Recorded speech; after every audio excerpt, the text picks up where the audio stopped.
The show starts in 10,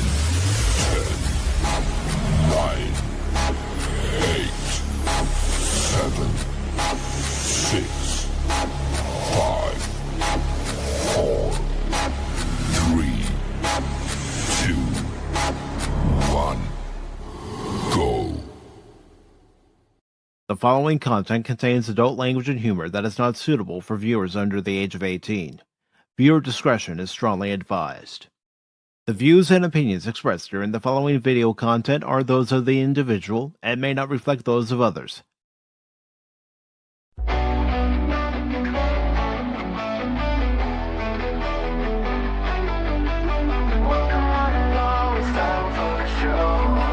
Pacific414 Pop Talk is here.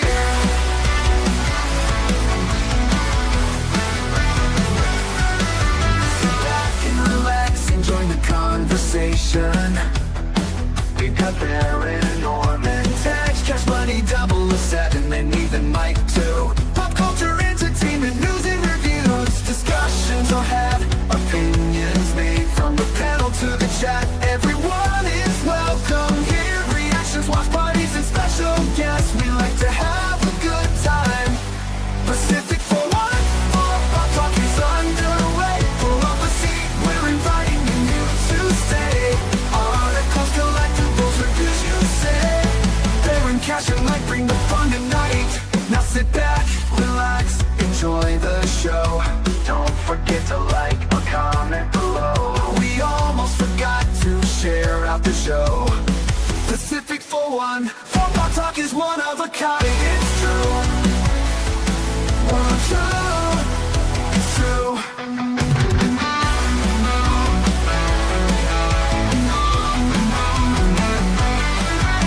Sit back, relax, and enjoy the show. Good morning, good afternoon, good evening, and welcome one and all to this edition of Pacific414 Pop Talk. Cash and Baron are not here. Baron had a doctor's appointment, so he won't be able to make it back in time for the show, and Cash is currently running some errands for his parents and a few other family members, so whether he's going to be here or not, I really don't know. Cash wasn't really sure either, but I still got a show for you. Still have at least 3 topics that we're going to talk about for this evening, and also have a trailer that I'm going to be taking a look at for a new game that's going to be coming out at some point this year called Star Wrath. Looks pretty interesting to me, but I'd love to hear what everyone else has to say, whether you're catching this live or you catch this on the replay. Thank you for being here. Of course, first person I see in the chat is, of course, Helion, also known as Royal PETA over on YouTube.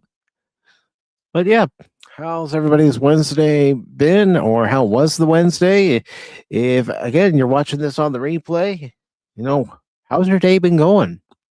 Depending on what day you're catching this, and, there's been a lot going on in the news, of course, everything that's been going on in the Middle East, and, all that. I'm not really going to talk about that tonight. That's not any of the topics, but, it is current events that are going on. Freaking hot in Florida. Well, up here where I am, it's 70 degrees, and it's a welcome change from the bitter cold winter that we had. So I'll enjoy it while it lasts, because according to a few weather sites like the Weather Channel, Weather Underground, and a few others, it's supposed to get cold again this weekend. So, and like I said, gonna enjoy it while it lasts, because, as we like to call it around here, you get that fall, spring, and then you go right back into winter until, mid-May, early June, and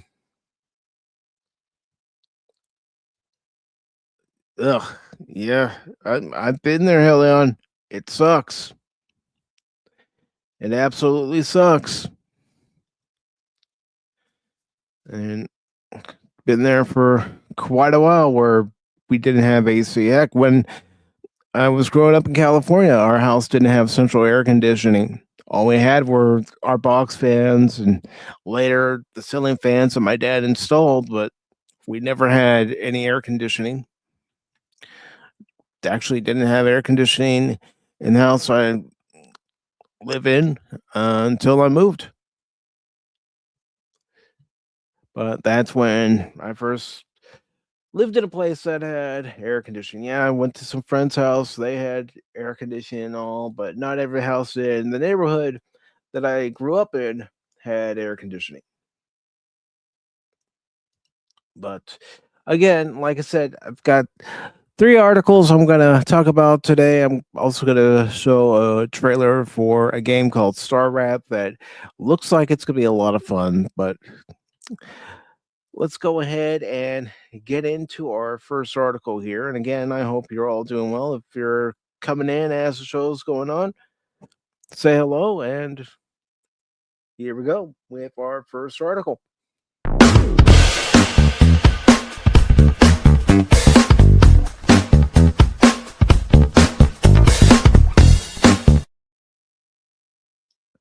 All right, so we have this article from Bounty of the Comics. Let me make that a little bigger for all of you at home so you can read it. No, go ahead and put the link to this first article in the chat for YouTube and Rumble. And there's that for the YouTubes. There's that for the Rumbles.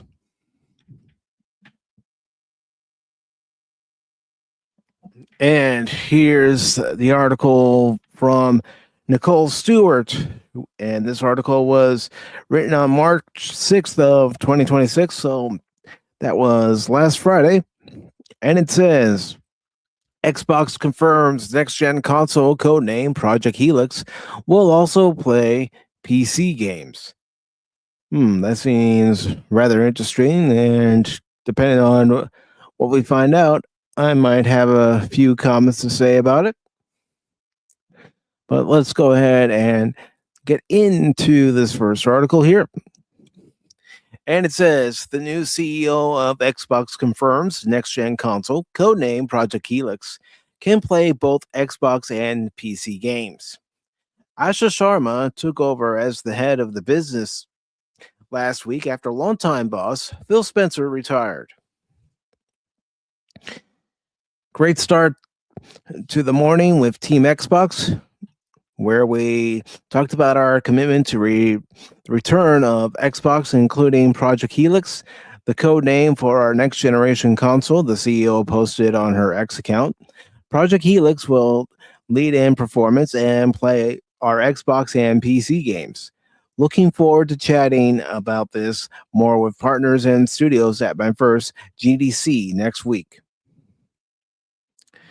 Goes on to say, there's no specification on the fact that it can play PC games, but it's still exciting to learn. The news has left some gamers curious about the potential available games. Xbox Ally X is an example of opening up the ability to play a wide variety of PC games with its access to Steam, Epic Game Store, and GOG.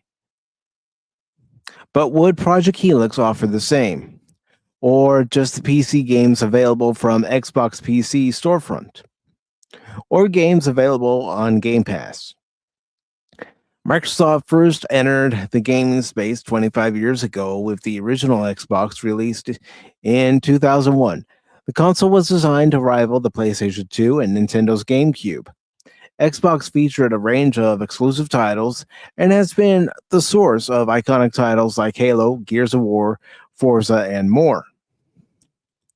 However, the recent generation of Xbox consoles have been under scrutiny and controversy since launching in late 2020, falling short of competing brands like PlayStation 5. Well, I think there's a good reason for that. I think with this current generation of console, you really don't have any games that are creating anything new, that are innovating. new ideas into the game space that people who enjoy playing games, whether it be casually or whether it be that hardcore gamer, are actually clamoring for and saying, "Yes, I want to play this. Yes, guys, you got to buy this. You got to buy this. You got to buy this. It's a fun game." That's the problem with a lot of the current generation. There's really not one game out there that's really making everybody go, "Yes, this is it. This is the game that defines this console generation." I mean, you think about, well, let's talk about the 16-bit era. You think about the games that define the 16-bit era. And the first game that comes to mind is Sonic the Hedgehog. With how bright and beautiful the sprites were, and of course, how fast the game actually moved for a console of its generation. And then you look at the Super Nintendo. Yes, it was definitely superior hardware wise compared to the Sega Genesis, but Nintendo would get an added bonus when they came out with the FX chip. And one of the first games to actually use that chip within the game would be Star Fox. And that really helped them out. And of course, you had Donkey Kong Country that really helped define that system and that console generation. And of course, I do want to say hello to Lady Mist. It's good to see you, Lady Mist. I hope you're doing well today. Cash and Baron aren't here. And Baron had a doctor's appointment and he won't be able to make it back in time for the show. And that's why we pushed today's watch party of Unforgiven to Sunday. And Cash has to run some errands for his family. And I don't know if he'll be back in time. So it's just me today, but I'm still going to talk about these 3 articles. And Lady Miss says that she agrees. It's just the same old stuff. Yeah, it is. It really is. I mean, even on the PC side of things, there's not really anything that jumps out at you that makes you think, I want to buy this. Yes, I looked at the trailer for Resident Evil Requiem, and looking at the trailer and seeing some of the gameplay for it before it was released, I was thinking, yes, this is a game that I do want to play. I do want to buy. However, I did not pay $70 for it. I looked to see if I could find it someplace at a discount. And luckily, CD Keys, now known as Loaded, did have it for PC on Steam for a discount. So I was able to save a good amount of money. Because I'm not Mr. Gotrocks, and I'm not going to pay $70, $80, $90, $100 just to play a game. I'm not.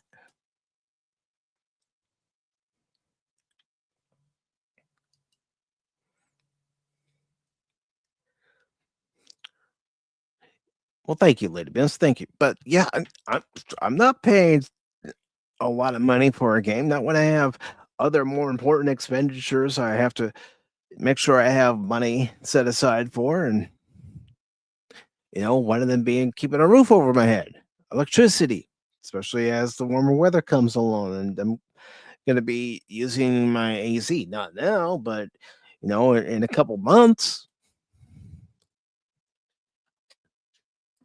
But when it comes to console gaming, there's nothing that's really defining the Xbox Series X and S. There's nothing that's really defining the PlayStation 5 that's really making people clamor for it. There's nothing that really defined the Switch or the Switch 2, at least in my opinion. I mean, okay, you could take the Switch on the road. You could take the Switch 2 on the road. But what makes it unique? What makes it stand out as far as its games? That not only are topping the sales charts, but you actually hear people talking about them. Or you see social media posts nowadays where people are saying, yeah, you got to buy this game.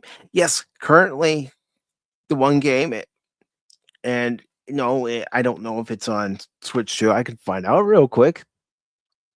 But the one game that currently has everybody's attention is Resident Evil Requiem, and for good reason. And it's a good game so far, and I say so far only because I've only gotten to a certain point. let's see if it's actually available or going to be available on the Nintendo Switch 2. I know it won't be available on the standard Switch because that system's just not powerful enough. So I'm looking it up. You'll have to bear with me as I am typing slow today.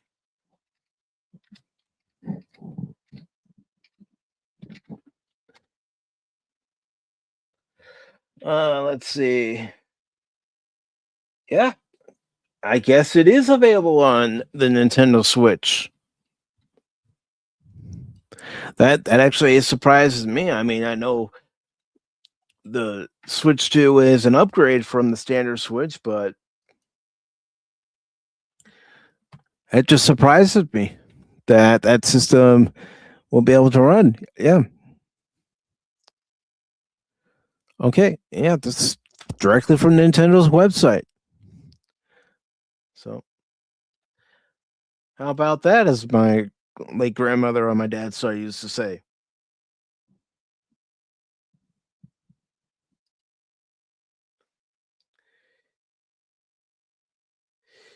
Yeah, yeah.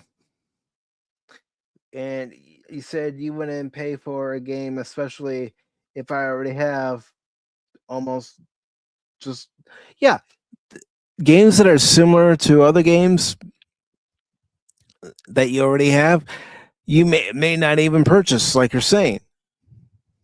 It's like last night during the Black Myth Wukong stream, I was asked if I was going to play the game Metaphor, and I'm not really interested in that game. I saw some gameplay of it. Let me reshare my screen here, and it just didn't grab me.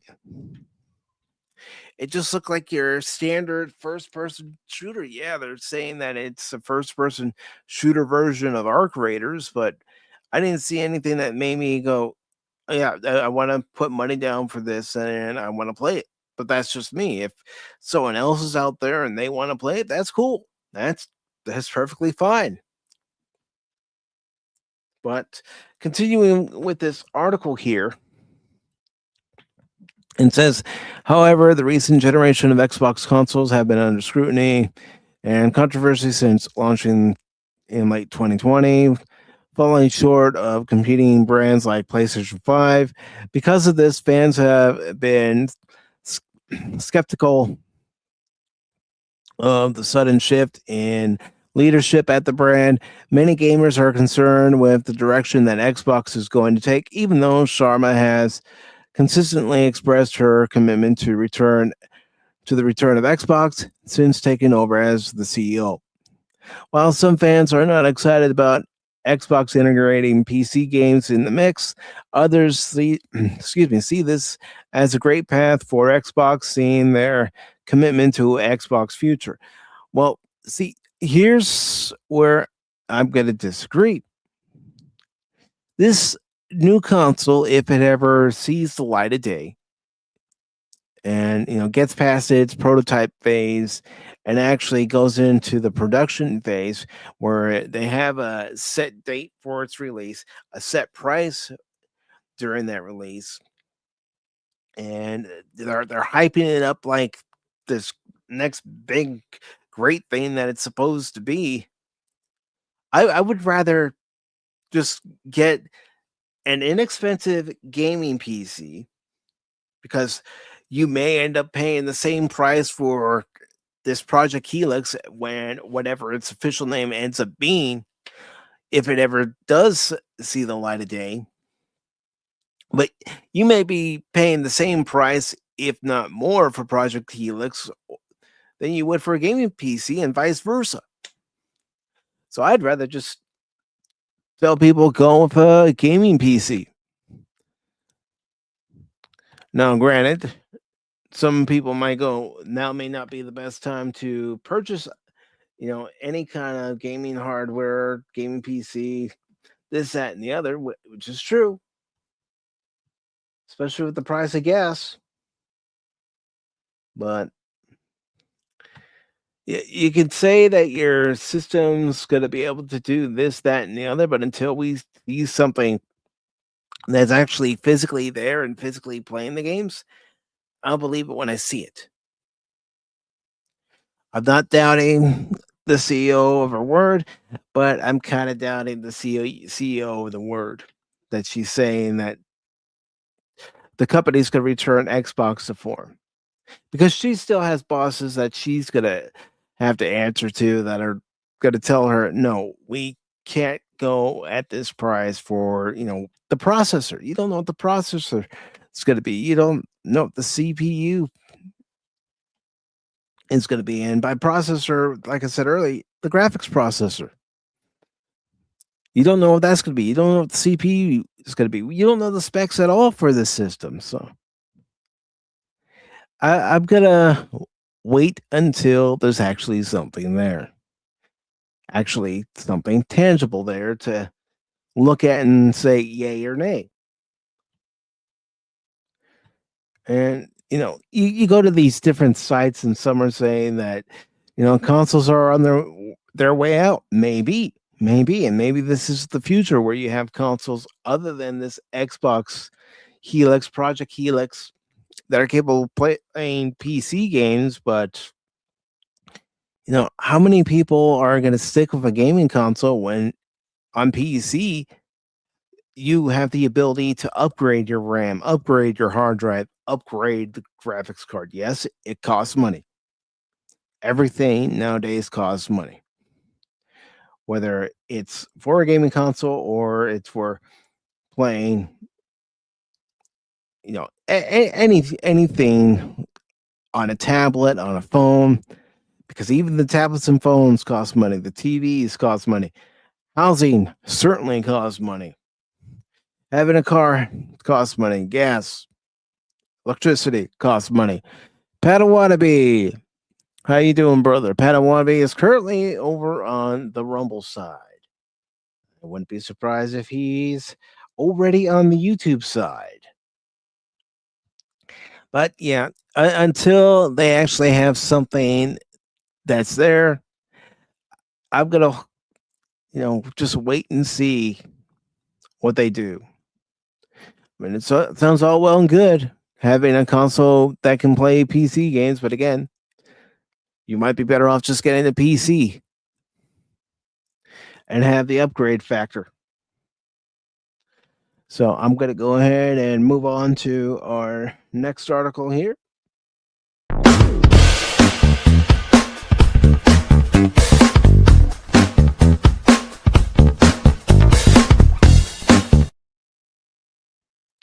And this next article is one that Cash had sent me because he had some interest in it. And it comes from Screen Rant. He knows how I feel about articles from Screen Rant. A lot of times I'm just looking at him going, really? Screen Rant? But I told him, okay, I will read this one time.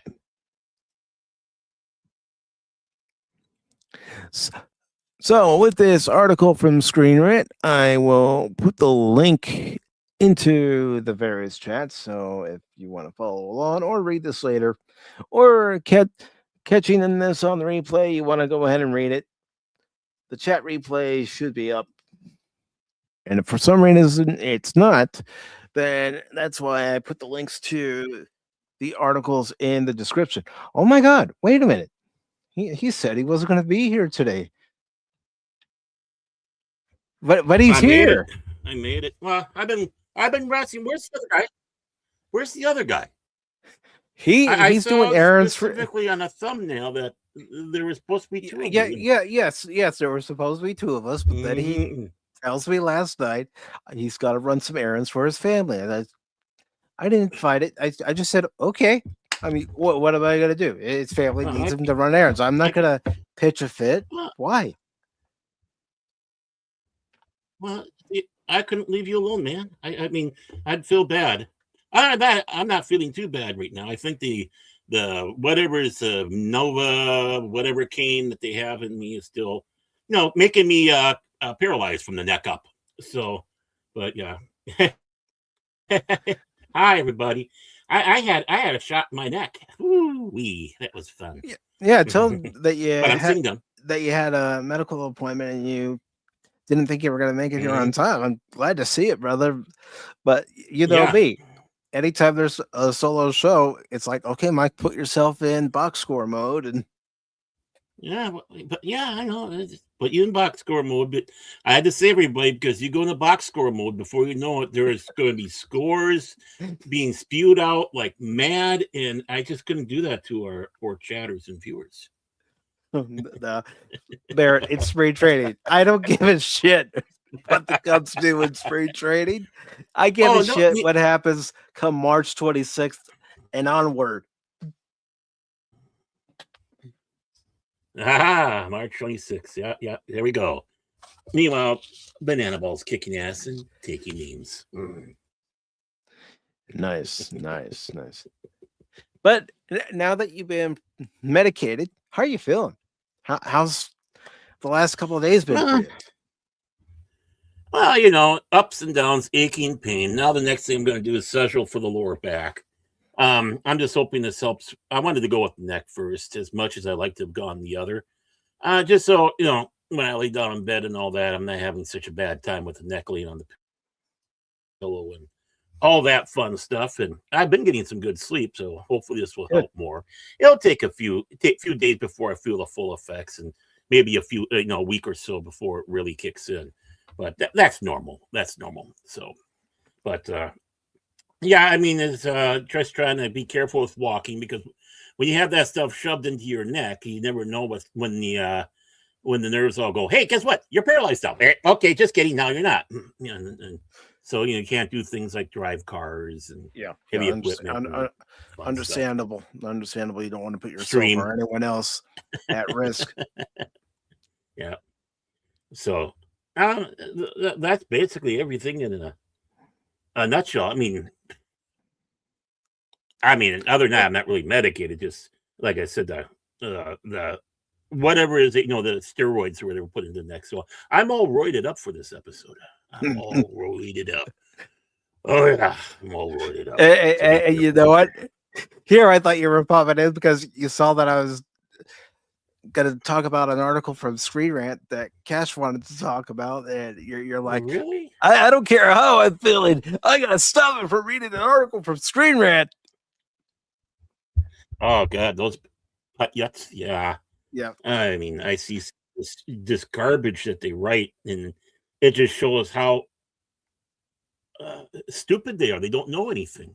They don't know, and I don't know what this Screen Rant. I didn't even know there was a Screen Rant article, and I just, Yeah. I just had to just click you on and see how things are going. And I saw you by yourself. I go, why that little weasel, that chin, and it's like here I am.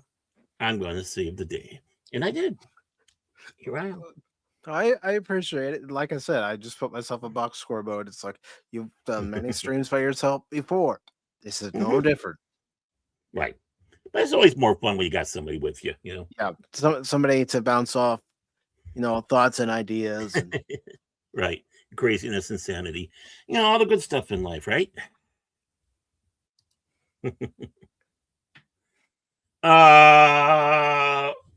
Well, I have a higher threshold of pain. And when I've had these shots, normally it was in my lower back, but recently in my neck, because I do have a herniation working its way up there now too. Um, I usually can handle it with no problem. It's just that usual thing. You get that sting in the beginning of the painkiller, and then they go in and okay, now we're going to do it. This time there was a little bit of discomfort as they injected it in. Like when you get it felt like a lump in the back of my neck for a little while, even after I got home and such. Now it's not so bad, but a lot of people though, yeah, they go nuts when they have this. It's not a pleasurable experience, and I always heard that too. So when I started doing this, I was a little, worried, but I had root canal and it didn't bother me. It's like, okay, when are we going to get started? Well, we're done. It's like, oh, we are? Okay. So my root canal is over. Yay. I'm kind of funny that way. And I guess it's a good thing that I do have a higher threshold of pain because of all the pain I'm in. And sometimes you need that high pain tolerance just to get through the day and get through life. And pop talk, yeah. And our dealing with cash, our Phil McCracken, there's a whole list of stuff. Yes. But let's go ahead. Actually, before we get into this article from Screen Rant, what do you think about Xbox confirming that their next gen console will be able to play PC games, even though there's no real information out about it yet? What do you think about that? Well, we kind of briefly talked about it, I think, last time. Or was it off there? Yeah, backstage. So backstage. I'll just reiterate. It's backstage. Okay. I guess I'll reiterate that so the people have it. Why get a console then? Go get a laptop or a desktop. Then you can plug those into your TV, and especially if you have a laptop, bring the laptop down, plug it into the TV, and you can still use your controllers. Why the hell do you need to have a console or that won't be able to be upgraded? Well, probably dramatically lose its value.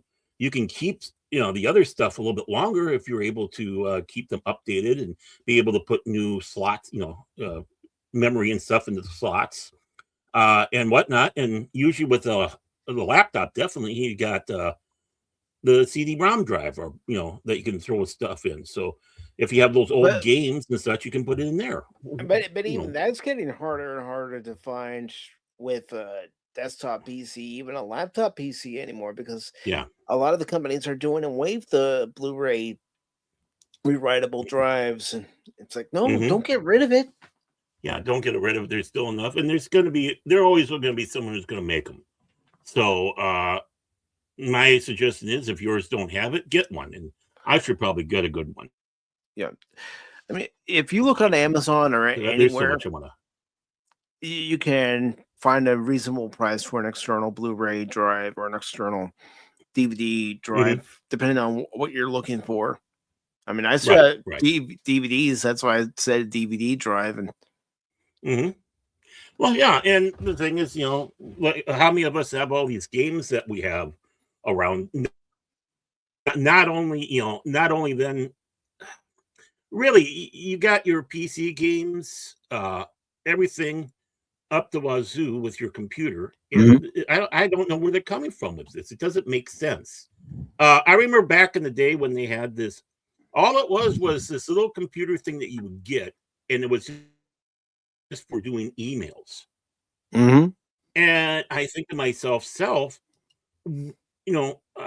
just get yourself back, because back then it was feasible, and a more inexpensive computer, and you can do more of that. You can serve on the 14.4 highway or whatnot, and get your email. You can enjoy CompuServe or AOL, which was the big at that time, and hear that you got mail. And so it's like, why go something like that? And it just sounds half-assed. And you start taking a look at the prices of these things, these consoles now. They're comparable to lower price, but still good PCs. It's like I said, in some cases you might end up paying a little more for a gaming PC, but it's going to be worth it. But also, with this particular idea that this console is supposed to be able to play console games and PC games, it could be more than your cheapest gaming PC, depending on what's inside it.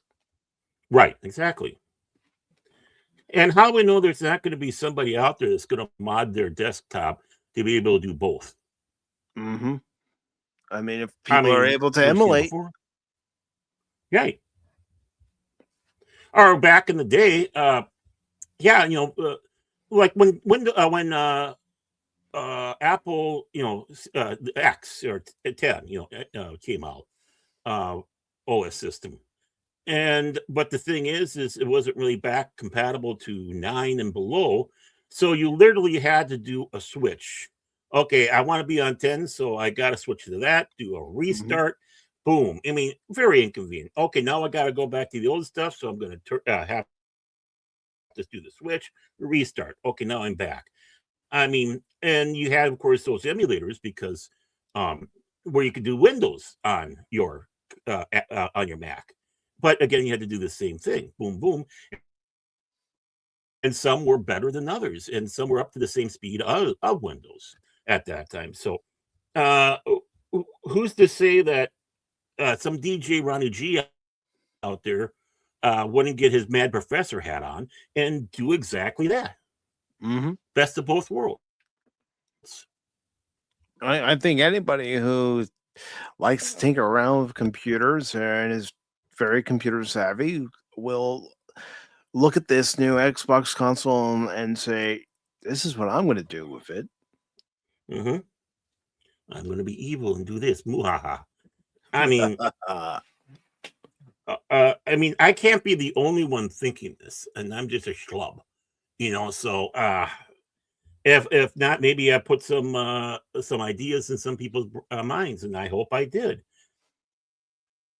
Because hopefully, don't like catch this. There's always something else. You don't have to pay full price, right? Which even goes to the matter. You don't have to keep on being led into the slaughter yard one way. There's many other different ways and cheaper ways that you might actually get out of the slaughter yard. If that makes sense, I don't think it does. But I mean, just because that's the case, it's like it's like driving on the highway. You're on the freeway going from point A to point B, and something happened on the highway and everything's backed up for 10, 12, 20 miles. So you pull out your map and you get off the freeway and you actually back road it and make far better time, and beat everybody, which I have done. So it's like, it's time to take your maps out, people, and backtrack it, because you might think it's going to be a longer journey and such. Not until you get to the end and you beat everybody. Yep, very true. But getting into this article from Screen Rant, courtesy of Cash, and this article was boo on both. Hey, well, I told him I would read it. This is by Bruno Unizawa. Hopefully I said that last name right. And it was published on Sunday. It says Legend of Zelda collides with GTA in new RPG. You can try free now. Yes, there's a free demo for this game available on Steam right now. And let's see, Padawannabe says, okay.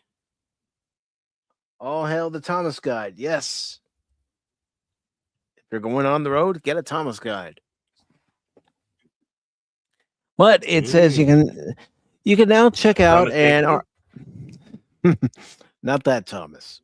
You can now check out an RPG that mixes The Legend of Zelda with GTA for free on Steam. And if you're a fan of either franchise or both, you won't want to miss out on this opportunity. There are tons of games that you can test out for free on the gaming platform, in addition to all the free titles. Recently, the platform held Steam Next Fest, which is centered around demos for upcoming games on Steam, and there were hundreds of them highlighted. Really? I should have checked that out when it was available. I didn't even look at any of them because I was concentrating on the games I'm playing. Yeah, I looked at a couple of them. I actually downloaded one, so okay, it's kind of fun. Even though the main event has ended, there are still several demos that you can check out, including one for Vice, Magic City Mayhem. Just the name alone makes me curious. The demo is The demo is completely free and offers you a look at the indie title created by Jurassic Sunset Games. All you have to do is head on over to its product page on Steam and download the demo, which allows you to play it at any given time. So that's a screenshot. So it looks like an overhead view, like a Legend of Zelda type game. It says Vice Magic City marijuana farm, stuff like that. Yeah. Oh man, I gotta get the Trident, man. Yeah, the TriStone, man. Oh yeah, man. Oh wait, Wait until you get high enough. Princess Zelda's missing, man. Whoa, far out.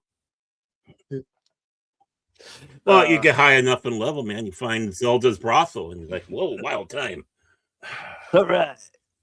It says Vice Magic City Mayhem is an 8-bit top-down retro action-adventure game that is openly inspired by Zelda games, especially the older ones, but set in a modern, even if heavily fictional world. In the game, you'll control Dutch. Hey, Dutch! Hey, yo, yeah, hey, how you doing? Who sets off on a journey through Magic City to rescue his love, Sophie. Dutch and Sophie. Hey, Sophie! Sophie!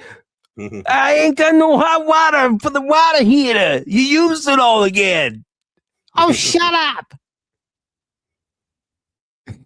Yeah, they're a New York couple.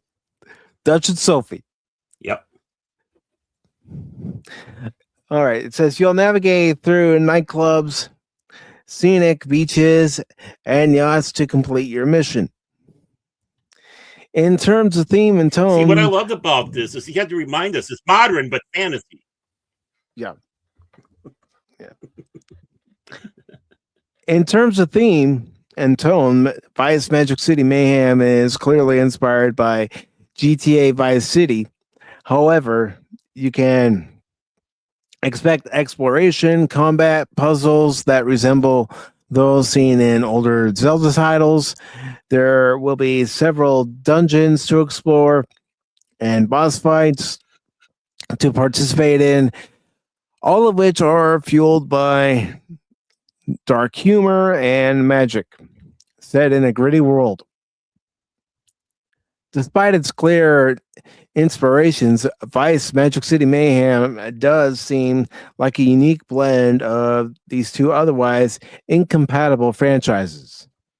Oh, anything can be compatible if you make, if you hit it hard enough. Yeah. All right. So what I'm going to do is I'm actually going to look for a trailer for this, so we can check it out. So when do you think the lawsuits will start? Annoying Nintendo? Soon. Well, look, Cash. He's involved in the game. Look at that. Cash up there. I mean... Yeah. Yeah, I mean, look at the chin, man. The chin.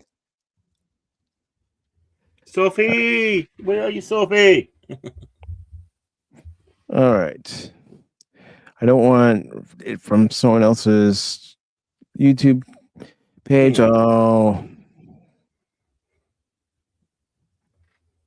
All right.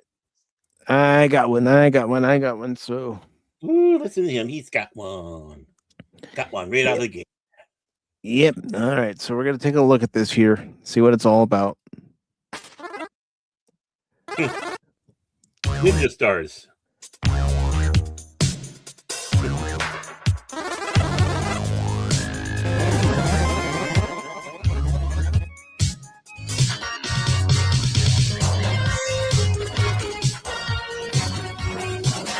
Okay.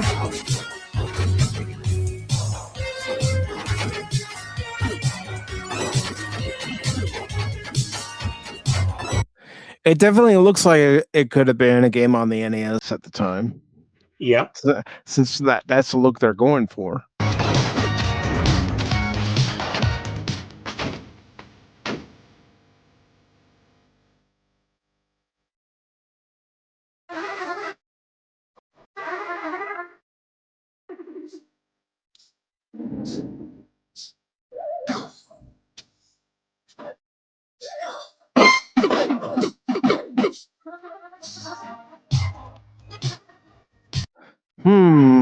Walmart. Could that supposed to be Walmart?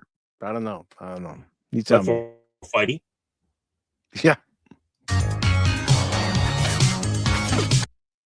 Oh, the grannies. Yeah. Yeah, get away from the grannies. Is that Scientology? That looks like the Scientology building in LA.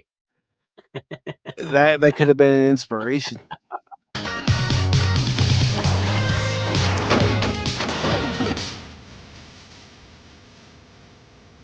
Ooh, what's in there?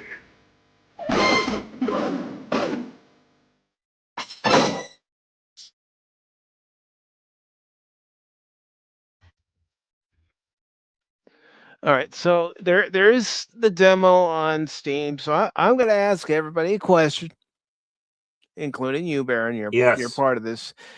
You want me to download it and try it at some point tomorrow? Yes. You don't sound very enthusiastic. You sound hesitant to say yes. Oh. No, I said it right off the bat. I said yes. I think there's just a lag.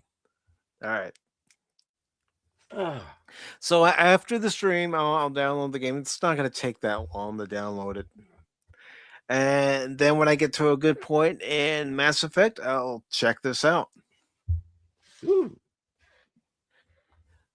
But there's also another game I want to check out. Really? Yes, really. I just got to make sure that we are indeed finished with this Screen Rant article. Yeah, we are. Oh. That was the end of it. Cool. That was Yay! But there's another game that's going to be free to play, and I'm interested in this, especially because it's free. And it's by the people who made War Thunder. War Thunder. Yes. Check this out, Baron. I'm under attack.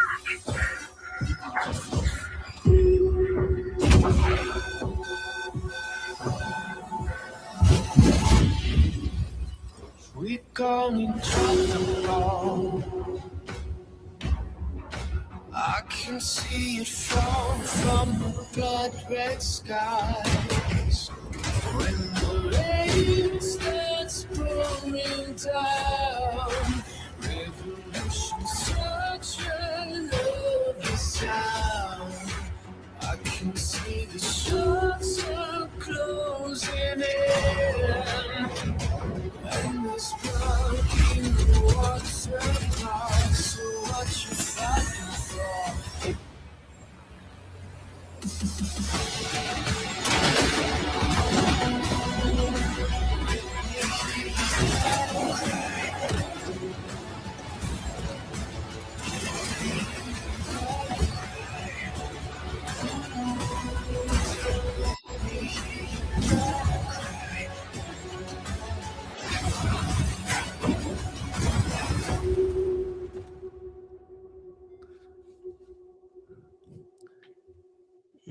Looks interesting.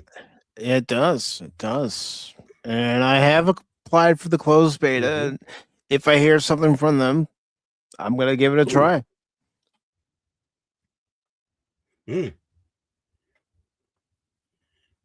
Oh, I was looking at some of these sites.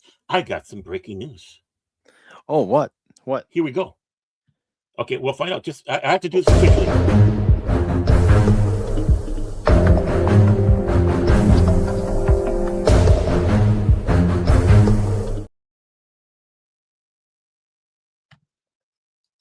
And I came across an article, and wouldn't you know it? Did you know they're going to have Din Djarin show his face in the new Mandalorian film? Oh, my word. It was in the top of my news feed. This is so exciting, isn't it, girls? Oh, my. Din Djarin. Back to you, Mike. He's already shown his face in the series. I wish I was joking. I came across, I loaded up my tablet, and they have these little things across there, and it goes Google. Din Djarin, two of them. There are two of them. You Then Jared will show his face, and the Mando movie. It's like, what? you wasted Who the cares? breaking news transition on something we've already seen in the series. No, I wasted it. I wasted it on being sarcastic asshole. That's what I did. Fine. I accept When you're that gonna be a term. sarcastic asshole, you gotta do it in style because No, I mean I came across that twice. It's like, why? Why is that? Why is that breaking news? We've already You know seen why? his face. You know why? Because they know that there's trouble ahead.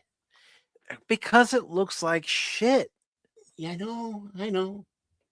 But it's fake news. It's like before the Back to the Future 40th anniversary screening at my theater back in October. Mm-hmm.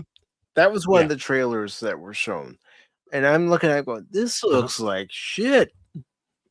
Mm-hmm.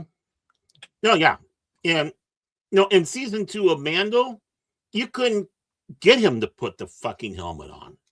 Nope. It's like, I'm Pedro Pascal. I want to show my face. See my face? This is my face. The girls all melt over it. Ah ha ha. I mean, they only did it once in that first season, and I still sit back and say they shouldn't have. There's ways around it they could have. You want to keep the mystique of the characters, but no, we don't want that because Pedro is a pretty boy who wants to show off his face. Yes, look at my face. Don't you like my face? Yeah, you know what real breaking news was, and I found this out yesterday when what? She and Ronda Rousey did the press conference. Hmm. Gina's off the market, fellas. She's married. No.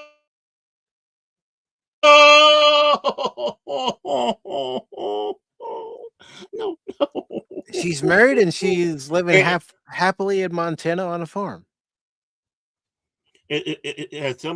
Are people checking on Drunk 3PO, making sure he's okay? I don't know if they are. I think people should go and check on Drunk 3PO, make sure he's okay, because I think he's the one that's going to be hit hardest in this. So anybody out there that knows Drunk 3PO, check up on him. Okay, tell him Baron sent you. But I found that out yesterday, watching the press conference, and I'm going, lucky bastard. Oh yeah, you know it. Came pinned by that. Whoo, yeah. No, watch. He's probably.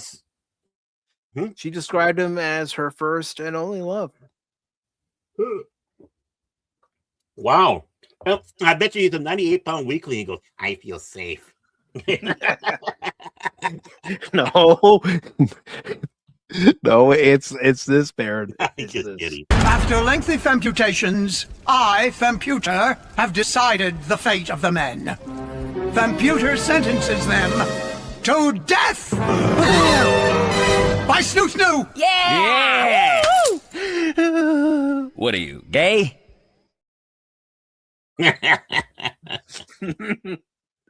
No, in all seriousness, folks, I'm happy for her that she Me too. Found someone to tie the knot with and live happily with for the rest of their lives. And and I'm totally serious with this, if her husband needs someone to step in and take the punishment and die of snoo-snoo, I'll do that for you. Okay. And Pata says it's in the trailer. Now, Pata, what do you think about that Mandalorian Grogu trailer? Be honest with us. You don't have to sugarcoat things with us. Mm-hmm. If you like it, let us know you like it. If you're not too crazy about it, let us know you're not too crazy about it. But be honest. Yeah, see, it was in the freaking trailer. Why do you need to have a Google News story on it? Because they're desperate for promotion. Yeah, I know. That's exactly what it is. They're trying to bring people into something they know is going to be a stinking turd.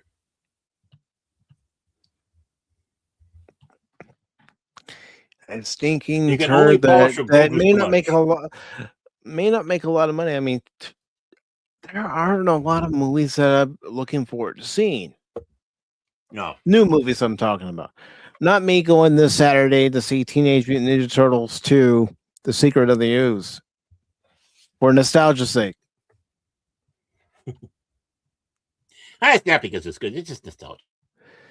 But you want to know? We didn't do this after we had our watch party on Sunday of The Princess Bride, but let's go ahead and do it now. We didn't take a look at the weekend box office numbers.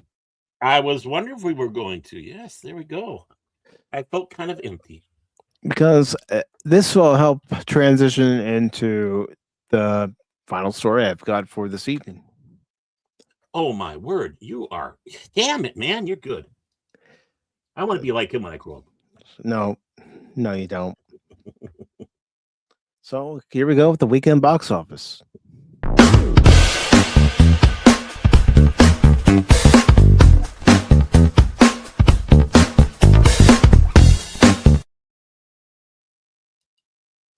Okay, so this comes from Box Office Mojo, and the new Disney Pixar film Hoppers only made $45.3 million. Do you remember when Pixar movies used to pull in $100 million or more? Oh, Pepperidge Farm does. Yeah, and Pepperidge Farm wants you to buy their product. Well, they don't lie about that. So, you know what? I trust them. They've been honest with me. More honest than Pixar. More honest than Disney. No, I am going to check because we have seen where the domestic total has been low, but in this case, the domestic is about $7 million higher than the international when it was for Zootopia 2. It was the international that carried that whole movie. But that's not the case here. Yes. You know, I saw an advert for it the other day, and I'm going, it doesn't look interesting. No. It'd be a film I wish I would be, but it doesn't look interesting. No, I hate to say that. I love Pixar films. I love them too. And I can still watch the original Incredibles. Yeah, great film. And enjoy it. Maybe I should put that on for a watch party. Ooh, that'd be a good one. You know, it's Justice League meets James Bond. Literally, and they did a good job. And that retro future look too. Yeah, better than Project Helix. What? Huh? True. And I'll admit, there are things I like about Incredibles 2 and things I don't like about Incredibles 2. I don't think it's as good as the first one. Yeah, but it's watchable. And that's the important thing. And last weekend's number one hit that I think it made $64 million dropped down to $17 million, and that's Scream 7. That tells you a lot when a movie has a drop like that. And so far, it's only Scream. Yeah. But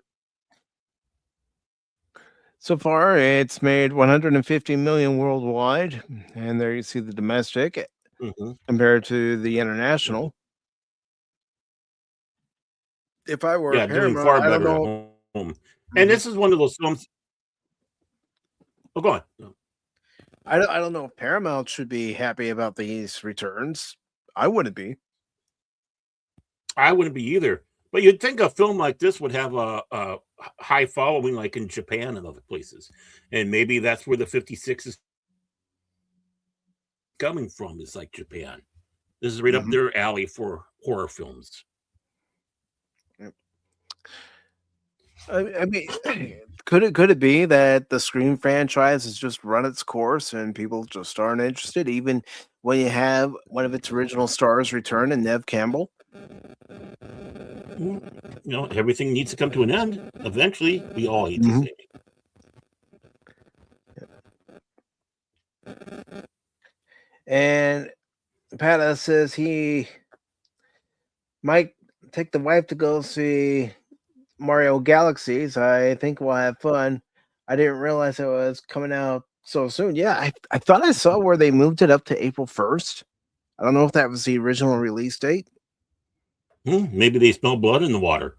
Oh yeah, that's Mario. But- Mario Park with the dinosaurs. But as I recall, the first one was released around Easter. And maybe Universal and Nintendo were thinking, if it worked once, let's see if we can get lightning in the bottle again. Because people are looking Why for not? good films to go see. And I did like the first one. I thought it was good. Well, and what better than a holiday? Because this is a holiday season. Now it's called spring break, even though it's mishmashed all over the place. But, you know, it needs love too. And a lot of stuff came out during that time because they knew, hey, you know, especially more family fare. So what better than Mario family fare? Because everybody can go see it. Except for the Sega people that like Sonic. Genesis does what Nintendo don't. Well, the first Mario movie that was released a couple years ago, actually 3 years ago. Sorry, 3 years ago. And I'm not talking about that live action one that was released in '95. I try to anyone who might be going, Pacific. There was an actual Super Mario Brothers movie in the '90s. Yeah, I know that one. I remember seeing that one and going, what the fuck is it? It doesn't exist. It was Dennis Hopper's drug dream. It never happened. It's a Mandela effect. It's a Mandela. Dennis Hopper got on a bunch of peyote and went out there and told everybody about it, and it soon permeated into society that everyone believes there was a Super Mario movie when there wasn't. They had to take Bob Hoskins out because he kept on telling people, no, it never happened. Oh, we got to quiet him. Come on, take him out. But yeah, that first one that was released, the Illumination one that was released back in 2023, I thought it was good. The whole theater was packed, and it hadn't been packed like that for quite some time for a movie release. Well, I hope this one does, and I hope it's a good film. Cool. Yeah. I don't know if I'm going to go see Galaxies. I might. I don't know. I haven't quite made up my mind yet.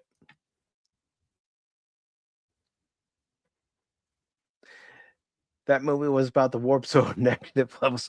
No, that was the real Super Mario Brothers 2. That was never released here in the States until they put it on Super Mario Brothers All Stars for Super Nintendo. And it's like, damn, this game's hard. No wonder they didn't release it. Oh, this movie looked terrible. Mode? The Bride, yeah. It looked terrible. What the hell? Yeah. And the domestic, the box office is confirming that. Yeah, people were probably looking at going, what the hell is this? Drama, horror, romance, sci-fi. How about box office flop? Yeah. Radical social change. That's all you need to know right there. 1930s. Radical social and change. You know what? What was happening around that time? Wait a minute. 1930 Chicago. Frankenstein asks Docter, "No, are you doing the same damn thing where it's like, no, Frankenstein's the doctor, the monster is the monster." They're trying to reinvent the wheel. Well, it's Frankenstein. Okay, Frankenstein. My apologies. And they help create a companion. Yeah. Yeah, it's like right off the first line there, anyone who knows anything about horror goes, "You idiots." And then, of course, you got the last line. And you follow through, "You twat waffles." So, I mean, yeah. No wonder people are skipping it. They're tired of being told that this is how you should think. Well, but even then, when you take a look at the visuals in the trailer, it's like, what the hell is this mess? It's like somebody was on acid. Well, right. If I want that stuff, I'll just watch A&E's Murder Prawn. Yeah, South And- Park called it. Yeah. And Goat, it's still making money Yeah. for a movie of its type. It looks stupid as hell, but Mm-hmm. That's why Cash is ashamed to say he did do some voices for it. So. yeah, what? Oh, funny, goobers. Funny. Wuthering Heights? No, I'm never going to read the book, Baron. I'm never going to. I don't want you to read. I never read the book. Not interested. It's not my kind of book. And you know what? If I did have the book, I'd probably put it underneath the shortest leg of a coffee table to balance everything out. Well, then they'll probably start tipping all the other stuff on. I think it's a pretty thick book. I could be wrong. Well, it just depends on how short that leg is. That's true. It might be a dinklage leg. Dink, dink, dink, dink, dink, dink, dink, dink. But it's made money. I'm not going to say it hasn't. It's made money. Mm-hmm. And not surprising, international, I can see really grabbing onto it, It goes to show that romance stories haven't gone out of style. Of course, you have crime. Loses his nuts. Oh, the It happened. Lorena Bobbitt story. Yeah, I think it was a farming accident, but yeah, but that was no farming accident. Not when you monetize. Is that like monetized for bobbiting? I don't know. All right, so Crime 101 only made $2 million.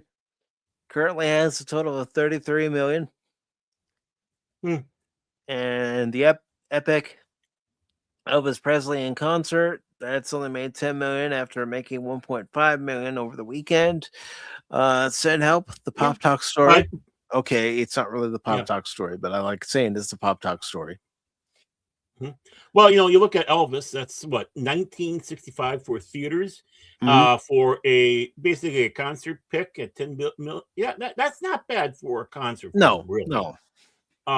Send Help is 62 in 1650 theaters, so that's not, that's even less theaters. So sometimes it's worth taking a look at these theater counts of how many theaters these are in. And it's like, well, if they have a higher return in so many less theaters, now we're going to a percentile thing and how good they are. Yeah. And I can only imagine too, I've never even heard of the first one. 1.5 million over this past weekend for a total of 16 million. And of course, this is only domestic. And Demon Sailor, Kimetsu no Yaba Infinity Castle, 1.3 million, but the movie has a grand total domestically of 135 million. And let's go ahead and take a look at its worldwide total. Yeah, that's not too shabby. It moved back in to the top 10 after 26 weeks. It moved back into the top 10. It's above Zootopia 2. Not bad. Not bad at all. Although Zootopia 2, thanks to its international. Yeah, international kept that one alive. Yeah. You don't understand. You don't understand. See, according to Matt McGloin, it really didn't, because if you take a look at the fact that here comes Baron, the 2025 Superman simp. Yeah. No, Matt McGloin, the 2025. I know. But no, I'm glad that was painful. I'm glad to see that Demon Slayer is still making money, both domestically and internationally. Yeah, and that's normal. That's about normal with these anime films. Mhm. But still, 26 weeks and it moves back into the top 10. Yep. What does that say? Honestly, what does that say? That's just how bad American entertainment is, whether it be movies, whether it be Yeah. TV shows. Wait, Mike, see if Superman made it back in the top 15. Or Fantastic Four, are they back up there? Are they barking at the heel? They're Where not is going to it? be on the list. They're not going to be on the list. I'm going to humor you and go down the list, but they're not going to be on the list, Baron. Cat Videos 2025 is back. No, I wish. Oh God, That was my dude! favorite. If that was back on the list, I'd be clapping. I'd be hooting and hollering. We'd have to come up with an award for it, a special award. The Catnip Award. The 9 Lives Award. But yeah, that is the weekend box office. 30 years ago, that'd be an impressive box office. Yeah, for 30 years ago. But nowadays, at the price of tickets and concessions and everything else, and also let's not forget the production budgets. The first initial production budget, then because of reshoot after reshoot after reshoot and anything else that comes up, the budget goes up even higher. It's not impressive. No, it's sloppy filmmaking. And then, to wrap it all off, the movie itself isn't impressive. Bad stories, bad acting, terrible characters. Hi, I am Pedro Pascal. I mean, Din Djarin. I am the woman Dorian. No, Mandalorian. I don't know. Gender fluid Dorian. And I am here to help you. I will save Grogu. I am the hero of the film. Girls, do you like my face? Yeah, great acting, stuff like that. Well, it sounds like me when I'm acting. If I ever act. No, I'm not going into acting. Hell no. Hell no. Oh, hell no. But I did say that the weekend box office will lead into our last article for the show. And here we go.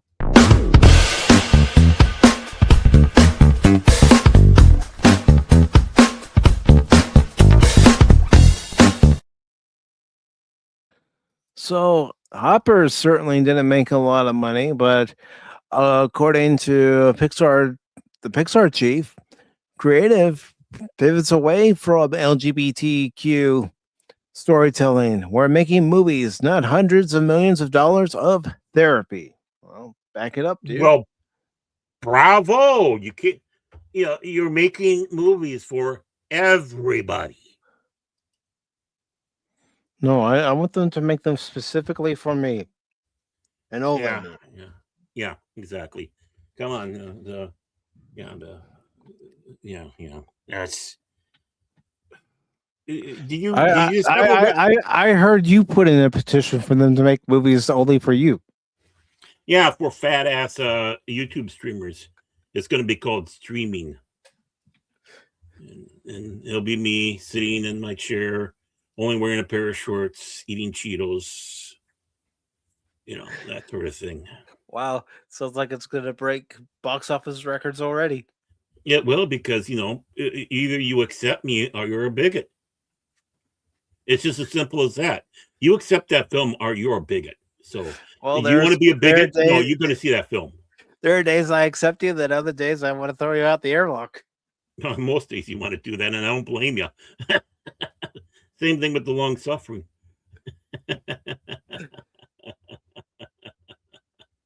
This article was posted. Go ahead.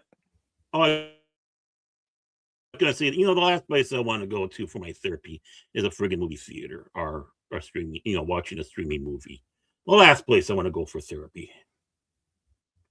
Second last place I want to go to therapy is a therapist's office. The first place I want to go to therapy is my bar, as God intended. All right. Because you know what? Sometimes your bartender is also your psychologist. Mm-hmm. And beer's cheaper. Yeah. Yeah. All right. So Marvin Montanaro wrote this. Excuse me. Wrote this article. I still love that guy's name, Marvin Montanaro. That's right, ladies. It's Marvin Montanaro. I'm much more manly than Pedro Pascal. He is from Chile. He is not manly, just like Pablo Hidalgo. But me, Marvin Montanaro, I am the quintessential ladies' man. Back to you, Mike. I am Marvin Montanaro. You killed my father. Prepare to die. I was wondering if that was lends itself. It just lends itself. It does. He's got a wonderful name. I'm not making fun of his name at all. I'm not making fun of it either. I'm just envious. How could we put his name into a famous line? Well, there we go. There we go. Yeah, I'm Marvin Montanaro. You killed my father. Now I kill you. Now you die. I don't know. Yeah. No. It's my name is Marvin Montanaro. You killed my father. Prepare to die. Prepare to die. Yeah. But this article does say, for years, Disney and its animation arm, Pixar, leaned heavily, not learned, Mike. I guess I went to a Minnesota Learning Center. Yeah, I was just going to sit back and say, I didn't know you're Minnesota educated. Look at me. Look at me. I'm your teacher now. But leaned heavily into identity-driven storytelling, often accompanied by heavy media promotion celebrating the inclusion of LGBTQ themes. But after several high-profile box office disappointments, well, their new film Hopper looks like it's going to be a disappointment. Yeah, and I don't even know if there is an LGBTQ themed movie. I don't know. They were saying that Elio was supposedly LGBTQ plus. Oh, yeah. Yeah, it was about him identifying with his sexuality. And we don't need that from a Pixar film. I'm sorry. No, we don't. Pixar's leadership now appears to be signaling a shift in priorities. The studio's chief creative officer, Pete Docter, recently spoke candidly about changes made to the animated film Elio, including removing a storyline implying the main character, a young boy, might be gay. It says, speaking with the Wall Street Journal, Docter explained the reasoning behind the decision in blunt terms. We're making a movie, not hundreds of millions of dollars of therapy, he said. The remark has reignited broader conversation in Hollywood about whether major studios, especially Disney, are reconsidering how they approach storytelling after several costly box office failures tied to cultural war controversies. Well, if I'm leading a major studio and I'm seeing that we have one box office flop after another, and there's a pattern of the same message in each of those films that has flopped, I'm speaking on high and saying, change the direction of this company by changing the story. These stories are not working. People are not going to see these movies. We need something that brings everybody in. Well, the thing is what you have here is a bunch of megalomaniac little tin pot Caesars who were the ones who have declared the war. We didn't declare the war on them. No. They declared the war on us. And they started off, of course, with the propaganda, name calling, then sending wave after wave of their soldiers, aka the movies, into slaughter, where they bled heavily on the ground. And then they start wondering, oh my, why Why is this culture war, which has been thrust upon us, going the wrong way? Don't they understand that? You start understanding. You started a fight you couldn't win. And it went well because you had your backers. You had your backers out there, like Russia backing North Korea, China backing North Korea, China and Russia backing each other. Oh, we're going to back Iran. Well, nobody's backing Iran now. That type of thing. And when you start losing your backing in this, and it's now all onto you, now it's panic time. The truth comes out. You started the war. You decided to waste all your resources doing this war, just like the Cold War between us and Gorby. Gorby couldn't keep up and whined and cried and finally gave him. And then instead of giving the people the actual award that deserved it, Reagan and Thatcher, they give him the Nobel Peace Prize because he was outspent and nobody wanted his product no more. Not realizing with somebody else that, we're not receptive to what your offer is and blah. Well, it's going to be the same way. We're going to be sat back. They're going to talk about us in negative forums and ignored in this. And they're going to analyze everything through history about how the studios were able to miraculously save themselves. And, here's the accolades to them. When it really was us that made sure that they turned tail and run. And history gets warped and twisted yet again. It always does. Right. So, don't tell me the good guys always write history. And that's just it. I mean, Cash's favorite film of all time, Lightyear, and that was out there with a lot of strange shit that shouldn't have been out there for kids.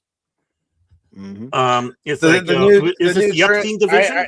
I know it's not related to Disney and Pixar, but it was still a kids animated show. It was the last Transformers show that had an Autobot who said that they were non-binary, and remember, I talked about it on Pop Talk. I'm thinking you're robots. Well, you have a binary code 01001. Could it be that they were neither automatic nor manual? So it just meant that they sat there on blocks? Yeah, because someone took their tires. Yeah, and they had no transmission. Or transforming cog. Yeah, that too. But getting back to this article, it says a string of Disney flops. The context surrounding Docter's comments is difficult to ignore. In recent years, Disney has faced repeated commercial disappointments from films that leaned heavily into identity-focused messaging. One of the most notable examples was Lightyear. The spin-off of Pixar's Toy Story franchise, the film's marketing heavily emphasized a same-sex relationship featured in the story, despite the studio's hopes that the character would become a new franchise lead. The film struggled at the box office and ultimately became one of Pixar's most high-profile theatrical disappointments. That and the fact they didn't ask Tim Allen to come back. That was an insult. As a slap in the face. Yeah, a slap in the face and insult. Yeah. Yeah, they had Chris Evans come back as Buzz Lightyear. I said come back, but basically they wanted to have him come in, play the part, voice the character, because it's Chris Evans, it's Captain America. They thought his name alone would get people into the theaters. They didn't. People want to hear Tim Allen as Buzz Lightyear. Didn't Warburton do his voice in the TV show? Yeah, which is a great choice, by the way. If you can't have, Tim Allen, Patrick Warburton is a perfect stand-in for that because you kind of figured that Tim Allen didn't want to do the TV show. So if they would have brought Warburton into the project, I think there'd been a lot more forgiving. But Chris Evans, who really, honestly, who really cares about the guy? I mean, he's a waffle, anyways. Disney experienced a similar outcome with Strange World. The animated adventure film prominently featured a teenage character with a same-sex crush and was widely promoted for its representation themes. The movie ultimately became one of Disney Animation's biggest financial losses in years. Let me put this out here in the ether. Even someone who might be, LGBTQ plus, BLT. I wasn't even going to add anything else to that, Baron. Oh, I'm just thinking of sandwiches. I would love to have one of those. But even someone who identifies as LGBTQ plus, you can't tell me they don't go to movies to see, two gay characters. They want the same thing we want. Mhm. Go to a movie and be entertained. Why? Yeah. Because they're people. At the end of the day, they're still people. And they want to be entertained, just You're right. like everybody else. Well, who likes being pandered to? No one. No one. Right. Well, the only ones that like being pandered to are the in-name onlys that go out there and claim they are all this stuff. They have a hard time truly proving it. Hey, go ahead. Kiss that guy then if you are. No, I can't kiss him. No. But when it comes around to, but they enjoy the pandering because that's all it's about. They want to make it about them. But when it comes around to real people, flesh and blood, 9-to-5 jobs, are working their own business, are whatnot out there, walking dogs, mowing lawns, fixing cars, and they just happen to bat for the same team. When it all comes down to it, they don't want to be pandered to. They worked hard to get to where they are, and when they come home, they want to crack open a cold one, sit down, and watch the telly for some good entertainment. Maybe try to find honest news or whatever.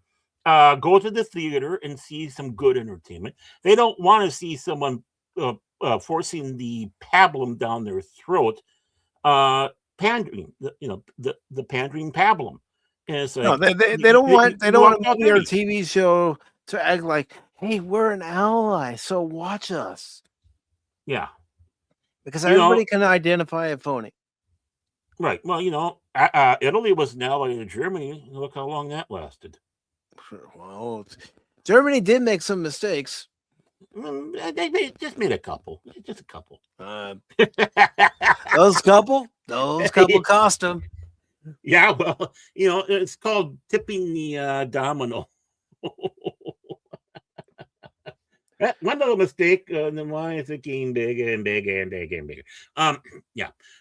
But still, I mean, look how many quote unquote allies have, okay, your use of us is over. Goodbye. Mm-hmm. It says the movie ultimately became one of Disney Animation's biggest financial losses in years.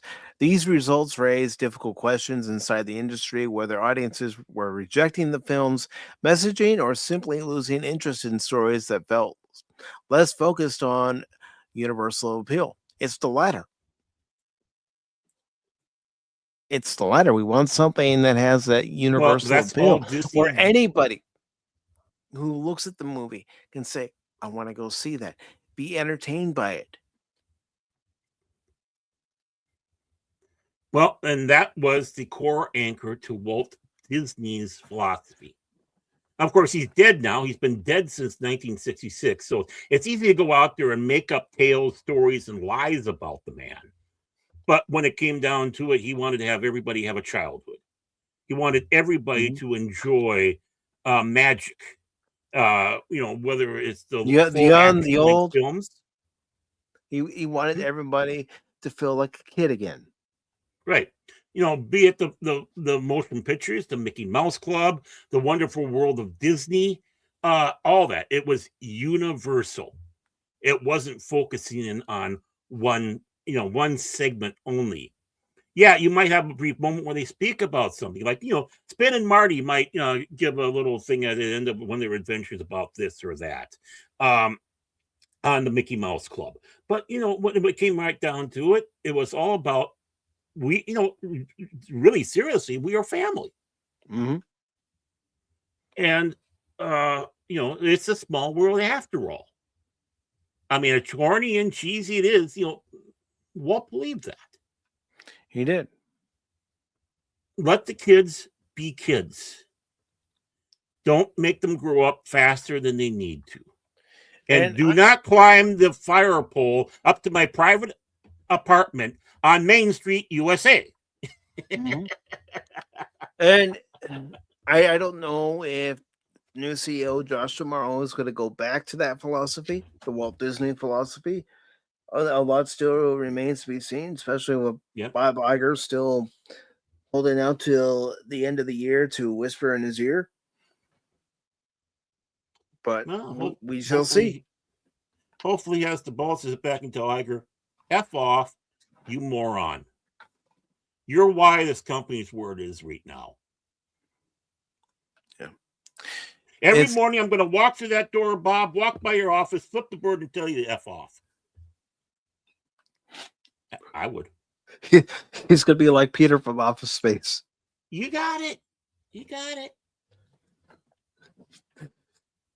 Bob Iger's Lumberg. Gosh, what's happening? I noticed you haven't turned in your TPS reports. Yeah, I didn't feel like it.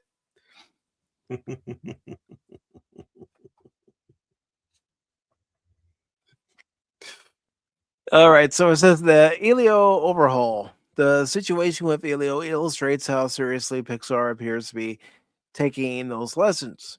According to reports cited in the Wall Street Journal, earlier versions of the film included multiple moments suggesting the young protagonist was gay, including scenes involving a male crush. Those elements were ultimately removed during a major overhaul of the film's story. It says the creative shakeup reportedly happened after early test screenings produced poor audience reactions, with many viewers indicating they would not pay to see the movie in theaters. And that's never good if a test audience is telling you, I would not touch this movie with a 10-foot pole. Even with all the Disney simps out there. Mm-hmm. Because there were Disney simps in there. Oh, yeah. The revisions were significant enough that the film's original director exited the project and new filmmakers were brought in to reshape the story. With Elio, though, it was too little too late. The reshoots shot the film's budget through the roof, and it ended up another massive financial disappointment for Disney. It says, I returned to Universal storytelling.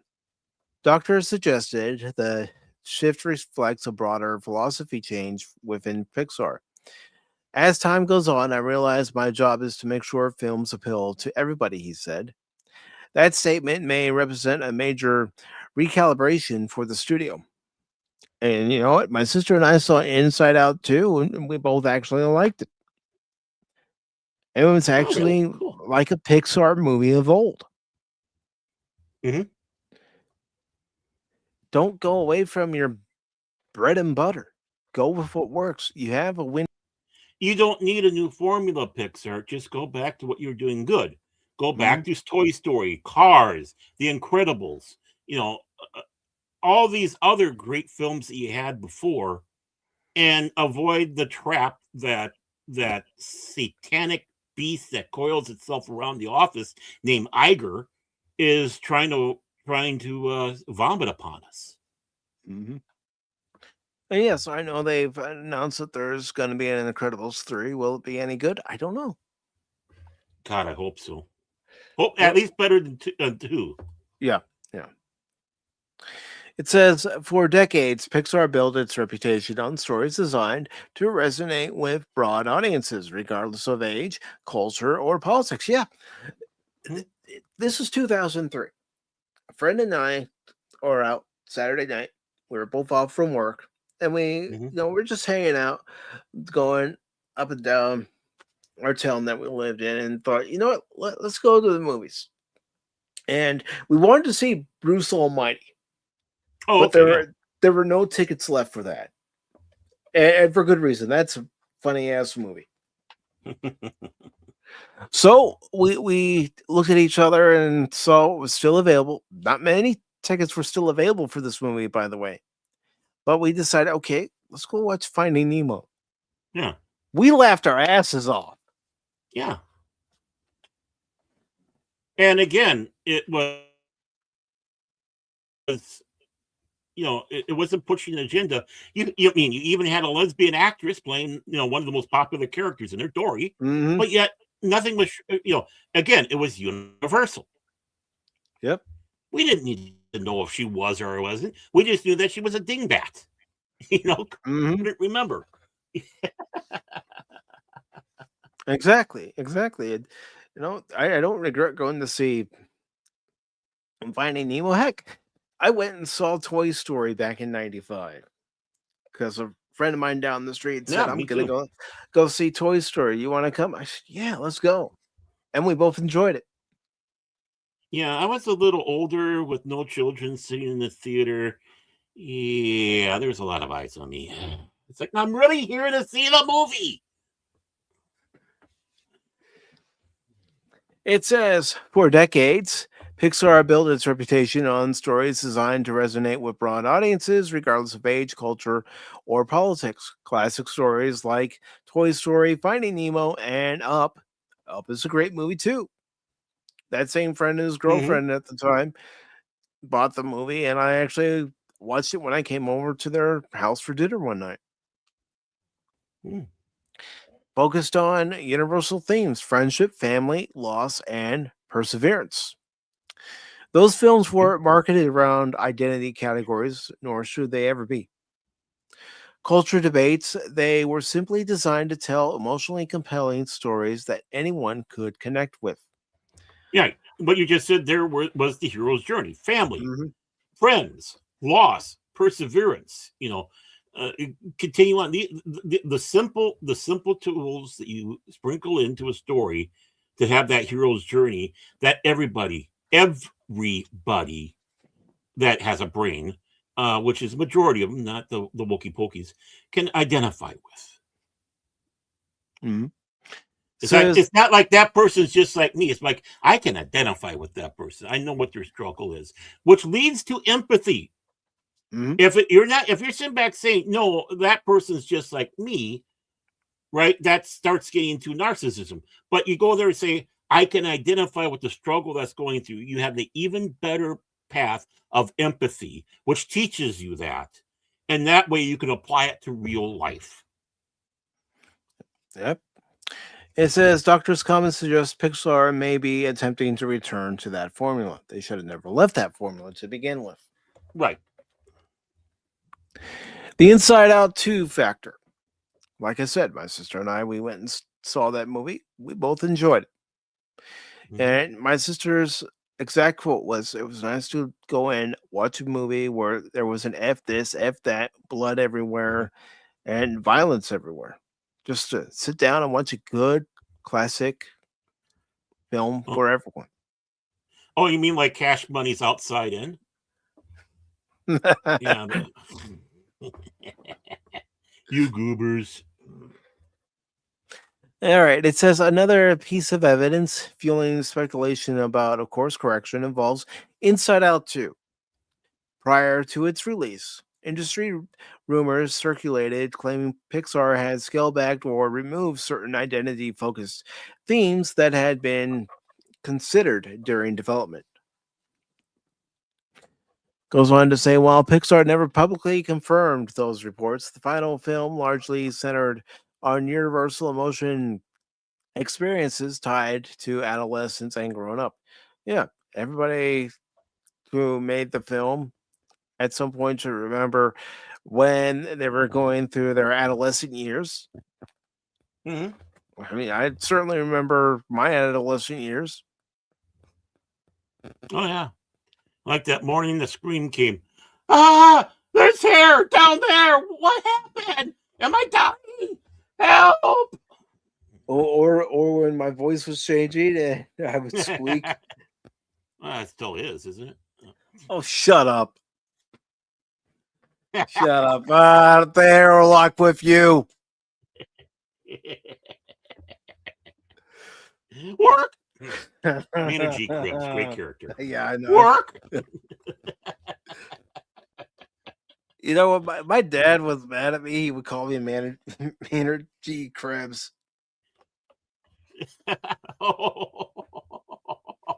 I think that happened to me too. I think I was called that. And you know what the G stands for?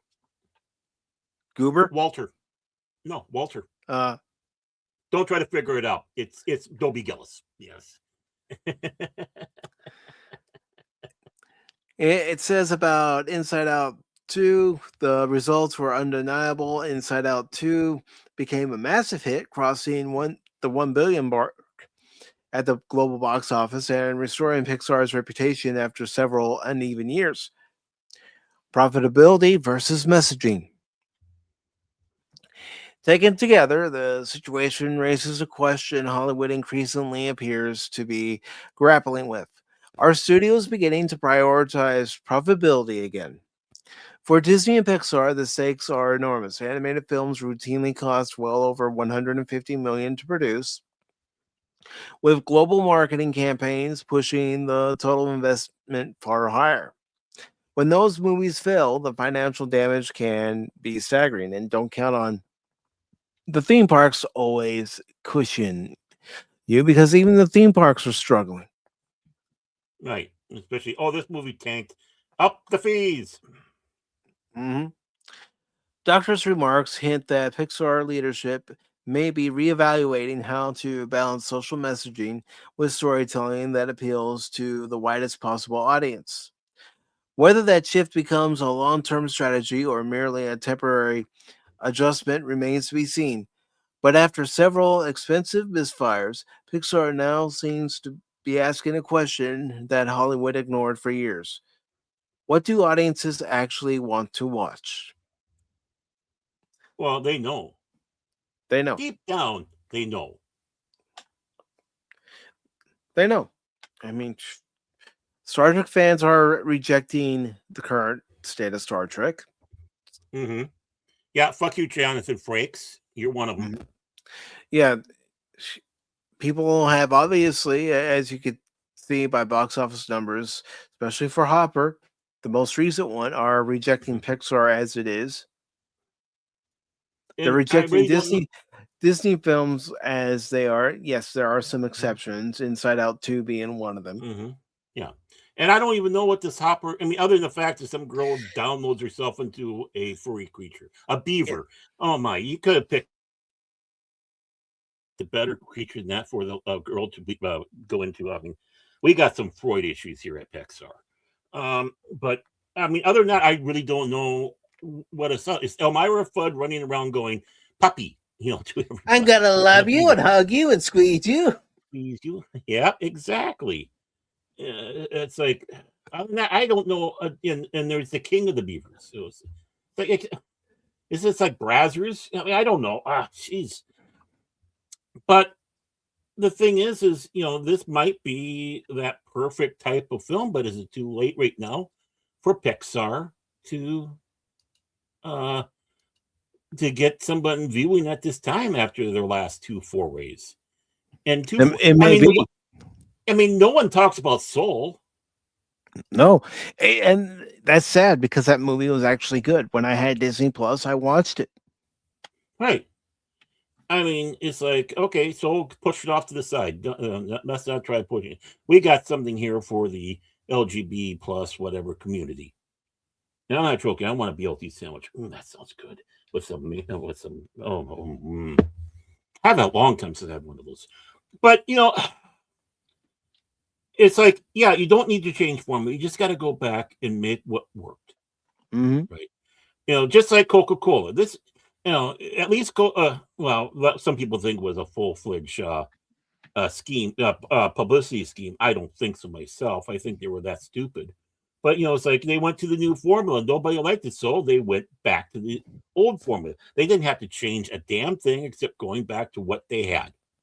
They didn't have to go to the original thing and spice it up here and there. No, just go back to what works, what people like, and.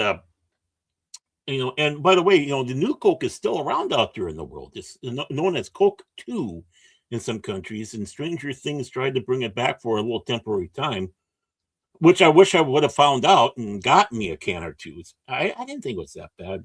I didn't think it was that bad. And of course, I was a kid No. when it came out. I didn't Yeah. really think the difference between Coke and Pepsi because it was all soda to me. Well, yeah. Well, it was basically Coca-Cola trying to do Pepsi, because Pepsi's sweeter. Coca-Cola is not quite as sweet. And so they're trying to come up with a sweeter Coke to take on the next generation, the Pepsi generation, because they were afraid of Pepsi at that time. And it's like, if we have Pepsi Coke was and Pepsi. outselling them at the time. That's Yeah. why they came up with Coke too.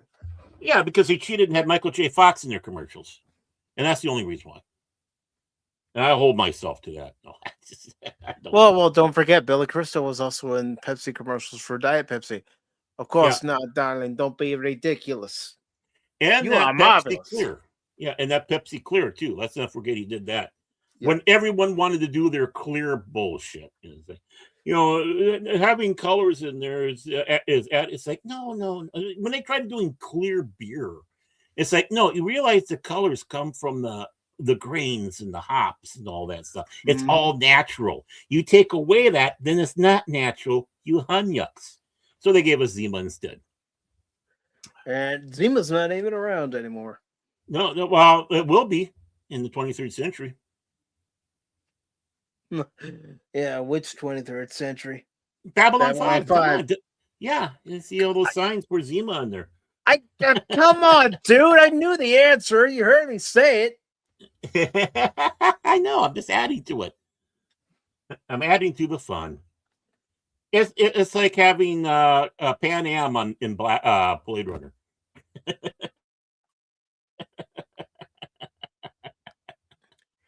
I miss Pan Am.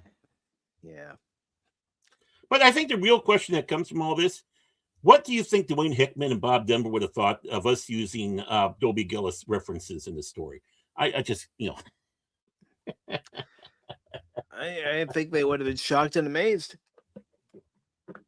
Yeah, we lost Dwayne Hickman not too long ago, man. But no, it comes right down to it. You know your audience, and it doesn't matter if they're black, white, Asian. It doesn't matter if they're gay, straight, confused. It doesn't matter if you're old or young. When it comes around to Disney, it's universal. It's Catholic. Which was what Catholic means, universal. And so we want Catholic Disney. We don't want the Joel Osteen Disney. No. And yeah, producers, as much as there's always a fight between the creators and the producers, if the producers know what's going on and their job is to make money, they want to have the best product going out there. So why? They make money and they can continue making more. Exactly. But sometimes they need to keep some of the filmmakers in check so they don't go too bonkers and bizarre. If you have a good one, sometimes these people did come up with some good ideas, despite everyone complaining about, the studios got involved. Like the last line in Casablanca about this being a beautiful relationship, the start of a beautiful relationship. Mm-hmm. That came from the studios. They thought something was missing. Can you add something at the end there? And that's where that line came from. Because at the time, people who ran studios loved the movies as well. They wanted to make good movies. They wanted to beat the other Hunyuk out there that's making good movies. So, just because it came from the studio doesn't mean that it is a bad thing.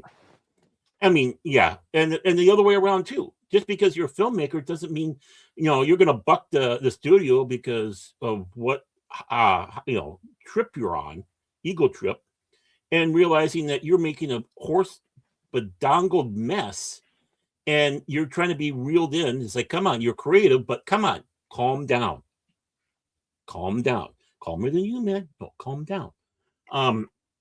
So, and they're a money-making thing. Of course a studio is.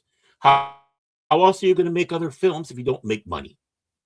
Exactly. Right? It's not a bad thing. How else are you going to be able to pay directors, writers, Mhm. actors, crew members, makeup people, everybody Right. involved in making a live action film, or pay the people involved in making a CGI animated film. Right. Are anything you might come out with, claymation, look at, Wallace and Gromit type stuff in the Nightmare Before Christmas. You take a little chance on some experimental stuff like that works, and hope that the next one does. Again, it comes down to story. It comes down to, and some. It doesn't necessarily even come down to who the actor is. Star Wars.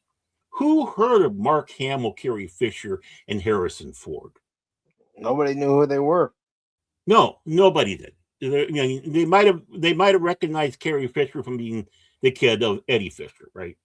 Hamill was seen in some TV shows as a guest star and on Waltons, I believe. In fact, on the streets of San Francisco, he and Richard Hatch.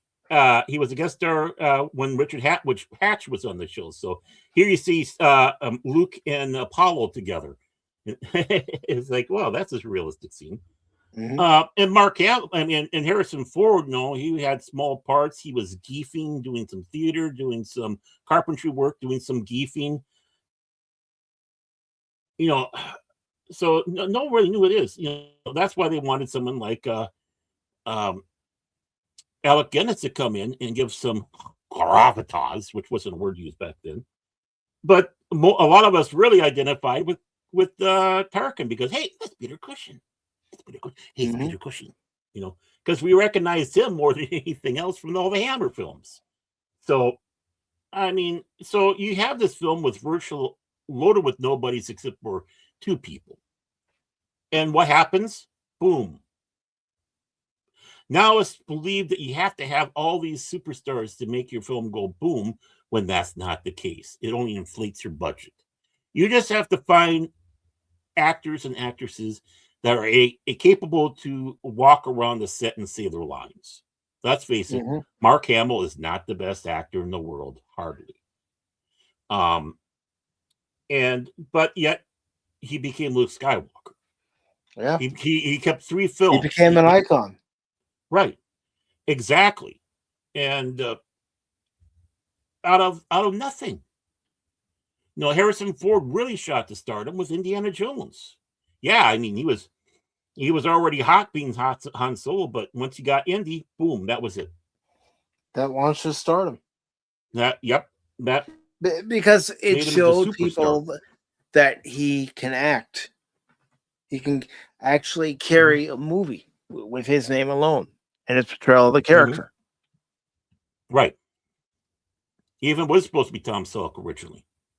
But, I think as much as I love Tom Selleck, don't get me wrong, Tom Selleck is great. I think they did go with the right direction with Harrison on that one. However, I think they probably might have gone a better route with having Kurt Russell as Han Solo. You never know. Yeah. You never know how it would have gone. Well, one, he still seems like he's on planet Earth, not geefed to the nth degree, and he's very appreciative of fans, unlike Harrison Ford. So, Warwick Davis was named Officer of the Order of the British Empire. Nice. Huh. Very nice. Thanks for that, Tim. Then he turned to the cameras and said, "Up yours, Dinklage." Well, you know what? Sometimes it takes an Ewok to do a Dinklage job. Yeah. And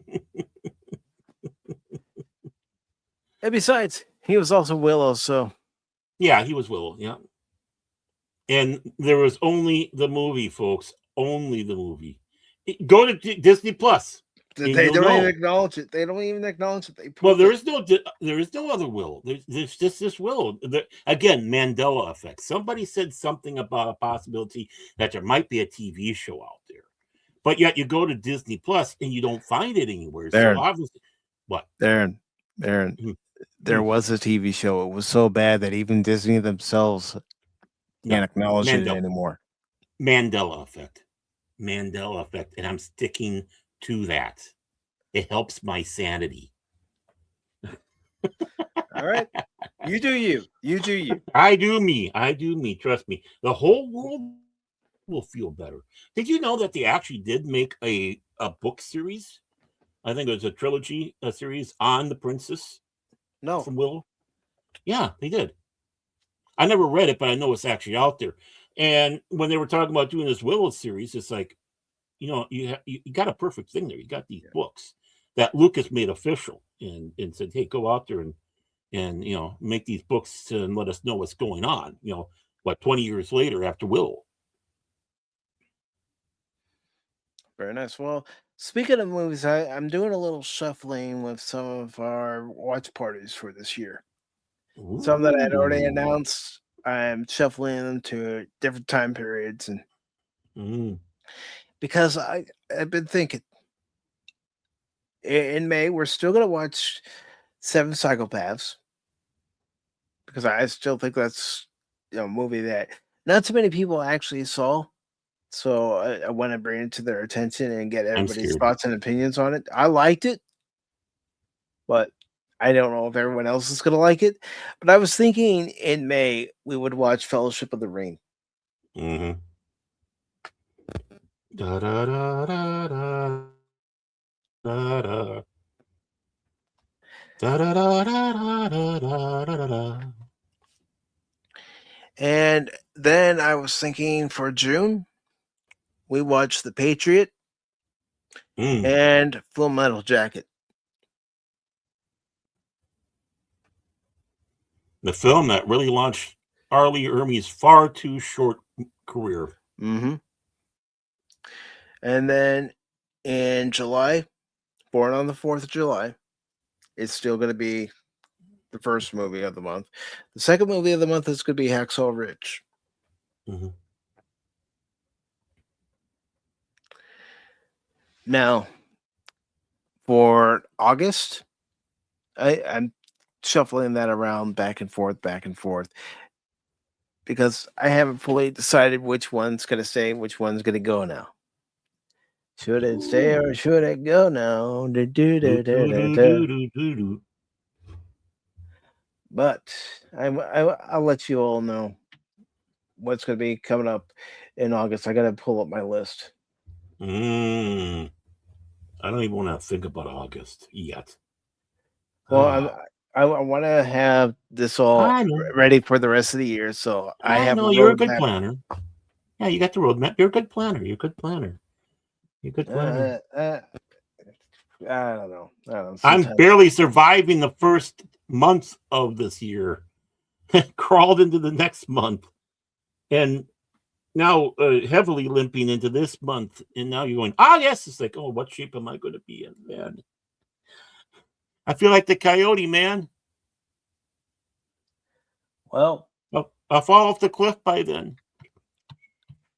Wow. You're not going to fall off the cliff. You're not. I'll hold the sign and hold the sign. Help me. You're not going to fall off the cliff, Baron. I don't know. I'm like Wile E. Coyote. I'm a super genius. Wile E. Coyote, super genius. And what? Cash is the road runner? The chin runner. Meep, beep. It's like goobers. Yeah, but all right. Yeah. I suppose, I haven't even looked at Discord. That's my bad. When that is my bad, by the way, start up. That's bad. That's horrible English. My bad. On accident? No, it's by accident. I started playing it when I was man, whatever you want to call me. There I go. I said I started playing it. No, I started saying it when I was playing baseball with friends, and I made an error. My bad. Okay. My bad. Thanks a lot, Mike. My bad. Thanks a lot. Just give up another run thanks to you, jackass. Yeah. My bad. It only works some of the time. All right, so yeah, he's still promising he'll be here when stuff is done. That was at 5, so our time, my time. right. Mhm. So for August, Cowboys and Aliens. Ever seen that movie? If you Nope. haven't, it's got Harrison Ford. Mm-hmm. He's in it, and Daniel Craig's in it too. Yep, Daniel. And luckily, doesn't have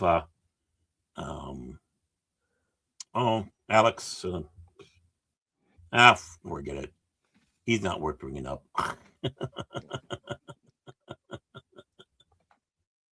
But the other movie I have planned for the month of August, because we watched Aliens.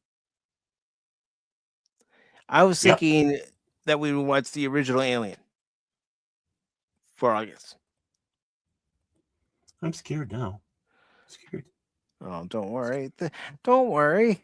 It's not going to bite. The Xeno, it's not going to bite. Mm-hmm. No, he just pops out of bellies. Yeah. And then for September, we're going to watch Watchmen. Believe it or not, I have not seen the Watchmen film. I read the Watchmen many times, but I've never seen the film. I guess in some ways I was always a little afraid to. Nothing to be afraid of there, Baron. Because after we watch The Watchmen, also in September, we're going to be watching Robin Hood, Men in Tights. We're men in tights.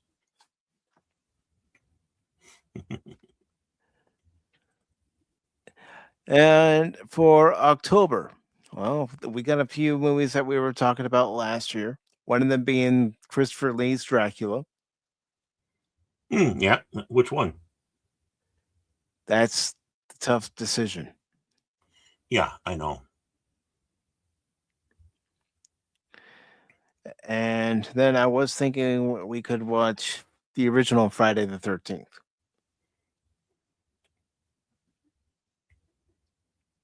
And mark this down.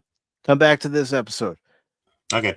I don't want it to be a whole theme of October like it was last year. Oh, not all Halloween films? No, as of right now, I don't want Okay. it to be a whole thing. Oh, only because we did the whole movie thing in October of last year. We did the whole movie thing in November of last year. The whole movie thing in December of last year. Yeah. No. I mean, I think we should keep the same format, but both of them should be Halloween. At least it should be fitting to the season. Yeah. The two films that we pick. Yeah. But you're right. I don't want it like last year either. Yeah, we're every Sunday, every Wednesday, all we're doing is watching a movie. No, I don't want that. Yes. Mm-hmm. Now, granted, things can change. They're always subject to change, but I do want for November Bill and Ted's Excellent Adventure. Party. I was going to go party on, but that's not the way it is. Be awesome. Excellent to each other. Yeah, be excellent and to each other. Party on, dude. Mm-hmm. Be right back. All right. And that's as far as I've gotten so far, because I'm still debating for the rest of November and also going into December, but it's almost all planned out for the rest of the year.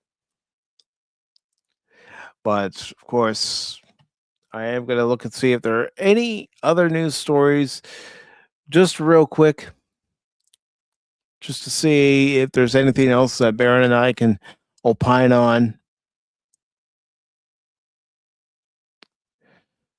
And if there isn't anything that we can opine on, then we'll go ahead and get ready to wrap up the show. But you know what?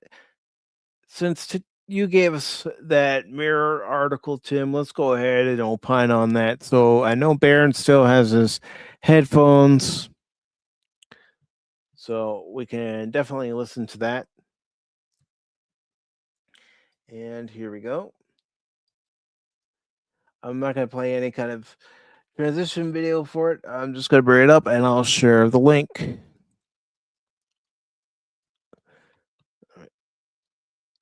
To the Rumble side. It's already on the YouTube side.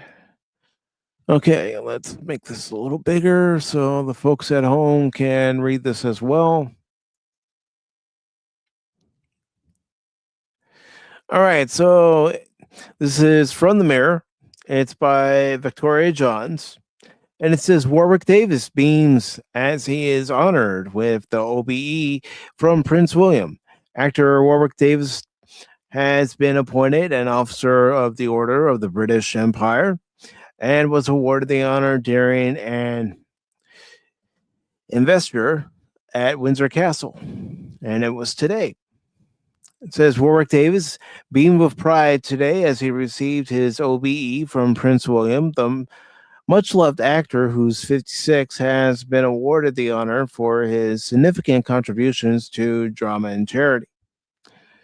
Wearing a sharp navy suit and smart black shoes, Warwick, who has a whole host of TV and film roles on his CV, met the prince at Windsor Castle as he shook hands with the future king, who handed the actor his prestigious medal.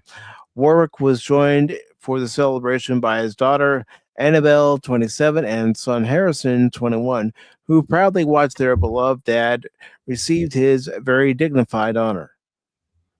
And there you see them in the background. Mm-hmm. It says the Harry Potter star described being awarded. I'm sorry.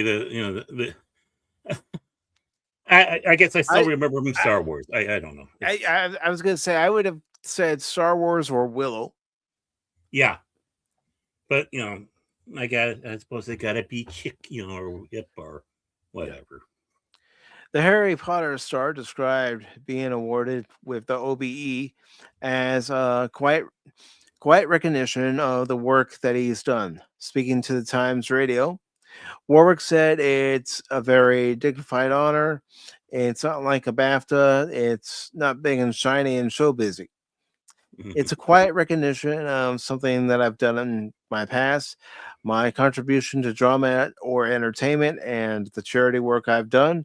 He continued, I didn't do any of what I do to get an award. I just do it because I enjoy doing it. Well, that's all the reason you need.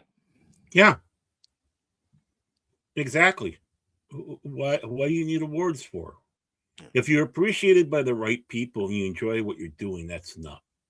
You don't need a gold statue to be a fulfillment, because that gets to become fake. But if you have tons of fans out there, they come to see you, they appreciate the work you do, that's 1,000 times, one of them coming forward and telling you how much they enjoy your work is 1,000 times more important than some fraudulent piece of tin covered in gold paint. I mean, really. Warwick co-founded a charity called Little People UK in 2012 to support people with dwarfism and their families. Warwick set the charity up with his late wife, Samantha, who tragically died in 2024. In February 2025, Warwick was given the BAFTA Fellowship, which he dedicated to Samantha. Speaking at the time, he said, "This is the best thing that's ever happened to me, and I've been in Star Wars," he added. Samantha, was always so supportive of my career, encouraging me to grab every opportunity with both hands. In a touching statement released after Samantha's death, Warwick said his late wife's passing had left a huge hole in our lives and paid tribute to his favorite human. He described Sammy, as he called her, as his most trusted confidant, and an ardent supporter of everything I did in my career. Warwick added that he felt like he could achieve anything with his wife by his side and that it felt like he had a superpower. In 2018, Sammy was struck down by sepsis, meningitis, and strep B infections. Ouch. And yeah, that's very serious. In All support of of this. yeah, in support of charity, the UK Sepsis Trust, Warwick retold 100 emotional stories of people affected by the condition in a heartfelt video, sharing the UK Sepsis Trust is a charity that is close to my heart, and I was made more aware of the condition through my acting career. It's astonishing how many people are affected by sepsis on a day to day basis, and I'm honored to help spread the message to ensure as many people as possible know there is a place to go for support and guidance. Well, Mhm. congratulations to Warwick. He deserves it. Yeah. Yeah, he does. And he should be proud. He should be very proud of himself. But he had his support structure, his Mhm. family. Mhm. And Which, of course, it's he's not ashamed to say. no, it sounds like his wife was his rock. There's nothing wrong with that. Mhm.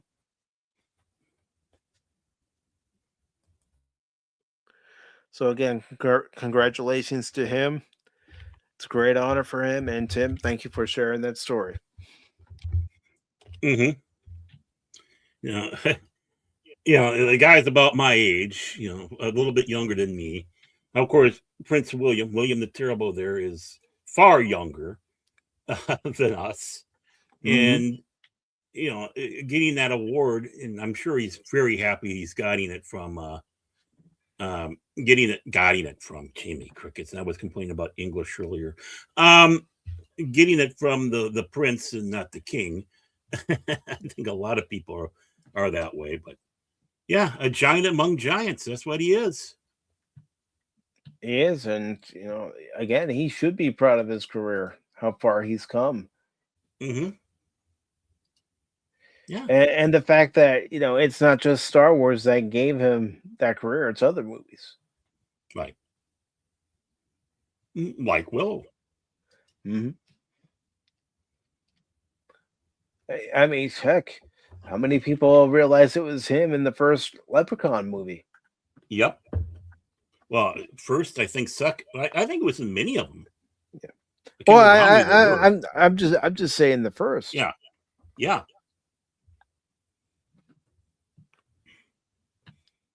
Okay. I don't care. Give me the part. I want to work. Hmm. It sounds like a real actor that way. It's like I want to work now. Give me a role. Yeah, it's You play a what leprechaun. Got it. it's what he went to school to do, and he Mhm. honed his craft, and he's Mhm. doing it. I'm just getting this article Right. Not into the everybody's going to be YouTube doing and Shakespeare. no, into the YouTube and Rumble Ah, I see what you mean there. feeds in the description, Mhm. so it's there. You're right. Yeah, and it's just good to know that when you become an actor, don't think you're going to get into one of these big, huge, uh, you know, elitist type movies where you think you've made it because you're working with the big stars and the big directors and all that. And of course, what happens? Your part's forgotten, the movie's forgotten, and it's like whole hum yon blah, and you're forgotten for the rest of your life. Hmm. It's roles like these that for the common people, everyone wants to be. Oh, I want to be a Shakespearean actor. Okay, well, in that case, get away from these movies and go to the common movies. Why? Because that's what Shakespeare was. This Hmm. wasn't high intellectual. I mean, not saying there wasn't intellectual in it, but it wasn't, it was not made for the high intellectuals.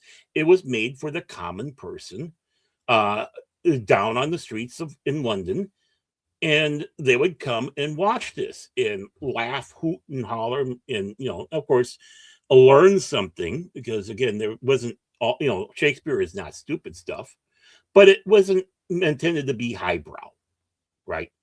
So you want to be highbrow, go ahead. That's the big mistake. Ed O'Neill will always be remembered for being Al Bundy or Pritchett in Modern Family. Hamill will always be remembered for Luke Skywalker and nothing more, really, honestly. But aren't these great legacies to go out on? You will always be remembered forever. Tom Selleck will always be Magnum PI. Now, granted, he's had a hell of a lot, including Blue Bloods that's been recent. So you could probably chalk that one up there. But again, it's it's for the people. It's not for the elites. So quit thinking you need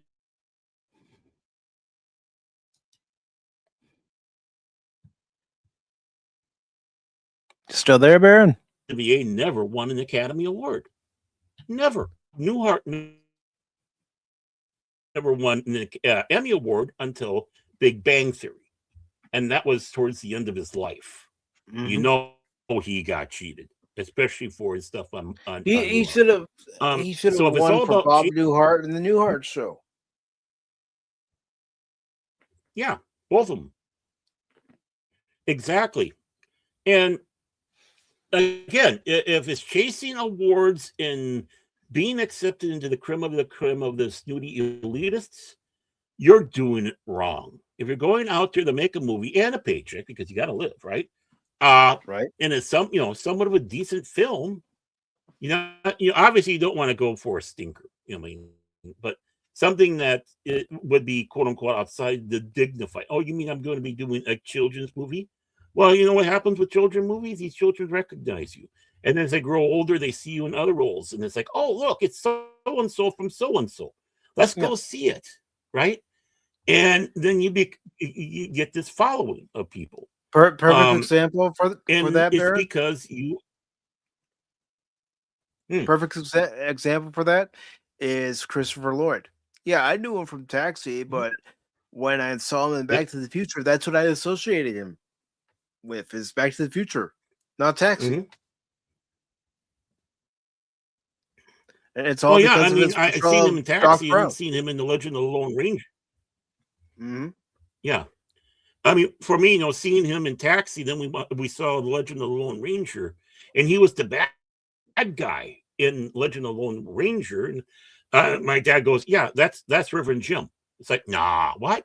That's Reverend Jim. And then boom, he's Krug in Star Trek 3. And of course, the next step, really big step, Back to the Future and such like that. A solid icon. Kurt Russell, who we said before. Here he is as a Disney kid making movies. And instead of falling into a trap of, what all kid actors do, they grow up and they go into obscurity. Voila. He starts getting these other roles. And the one that really solidifies it is Snake Plissken. And then, of course, he did Elvis. I was gonna say he does Elvis, but he shows that he can do comedy. One movie that he's known for that I enjoy, and I can't say if you enjoy it or not. I'll find out here in a second. But Captain Ron, it's what that laid back, no care in the world kind of dude. Right. Yeah. I haven't seen that movie in ages. I haven't seen it, but Big Trouble in Little China. What about that one where he plays basically the anti-hero in the sense of this? He doesn't know what the hell's going on around him, and no matter what he's doing, he's fumbling through success. It's like all this stuff is there, but yet he's being the hero, and which in and by itself is hysterical. And of course, the great cast they had in there. So I mean, who wouldn't want to be Kurt Russell? with all the wonderful roles that he had, we will forget about Escape from L.A., but all the wonderful roles that he had, even Guardian of the Galaxies too. Yeah, he was good in that. Mhm. He was very good in that, of course. Tombstone. How could we forget Tombstone? Yep, I was thinking that. You tell him I'm coming! And hell's coming with me, you hear? Hell's coming with me!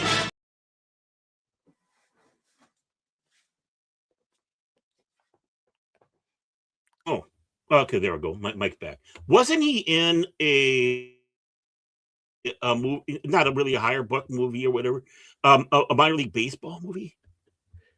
Because he was a baseball player. I believe he was, but I can't For a think of while. the name of it right now. Yeah, and I think he was promoting or talking about it, and he was on Johnny, I think it was. And of course, they're telling stories.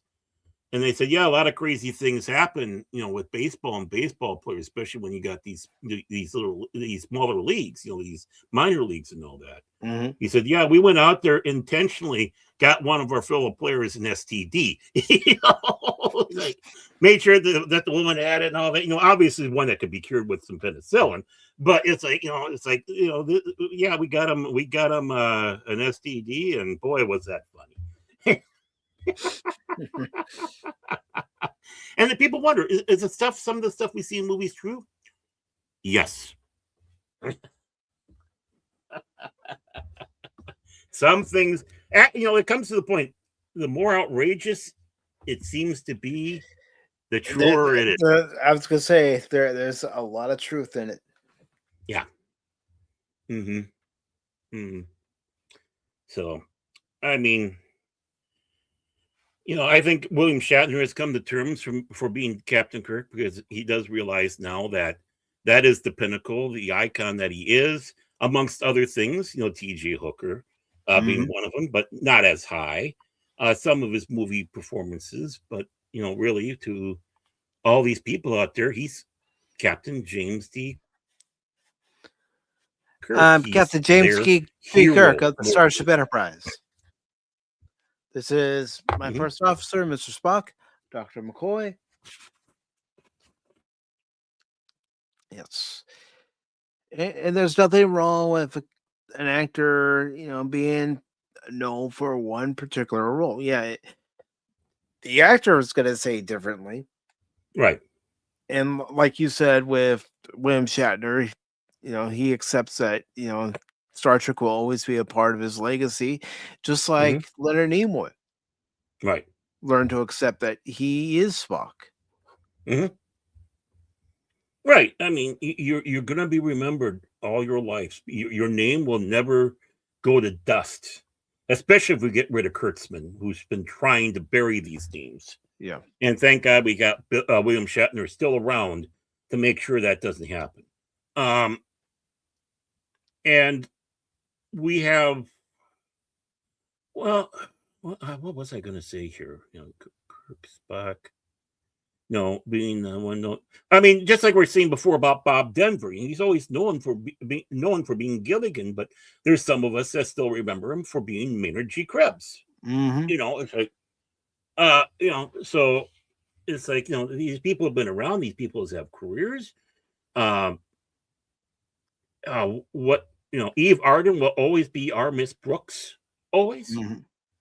Lucille Ball will always be Lucy. Yep, she will. Lucy, what did you do? Ricky. Vita Benjamin. Yeah. It's so tasty, too. Wow, you did a good job. Wow. Yeah. Lucy Ricardo. And just like Desi Arnaz will always be Ricky Ricardo. But he was more behind the scenes, too. He was the one that kept the money going in Desilu. He was the businessman. Yep. And a damn good one. I mean, even after they divorced, they worked together on that.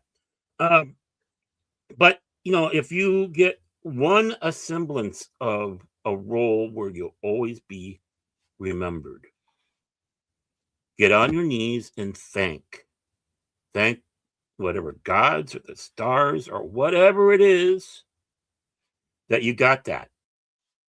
because it will be eternal, and people will be talking about you after you're gone. People will be so sad after you're gone. Look at Andreas Katsoulis. Look at Stephen Furst. Look at Jerry Doyle. Look at Mira Furlong. I mean, there doesn't go a time when we talk about Look at Babylon DeForest 5. Kelly. Yeah. DeForest Kelly, Leonard Nimoy, Jimmy Doohan, going to another franchise. No, there doesn't go a time when we talk about these franchises that we don't, feel a tang of loss there.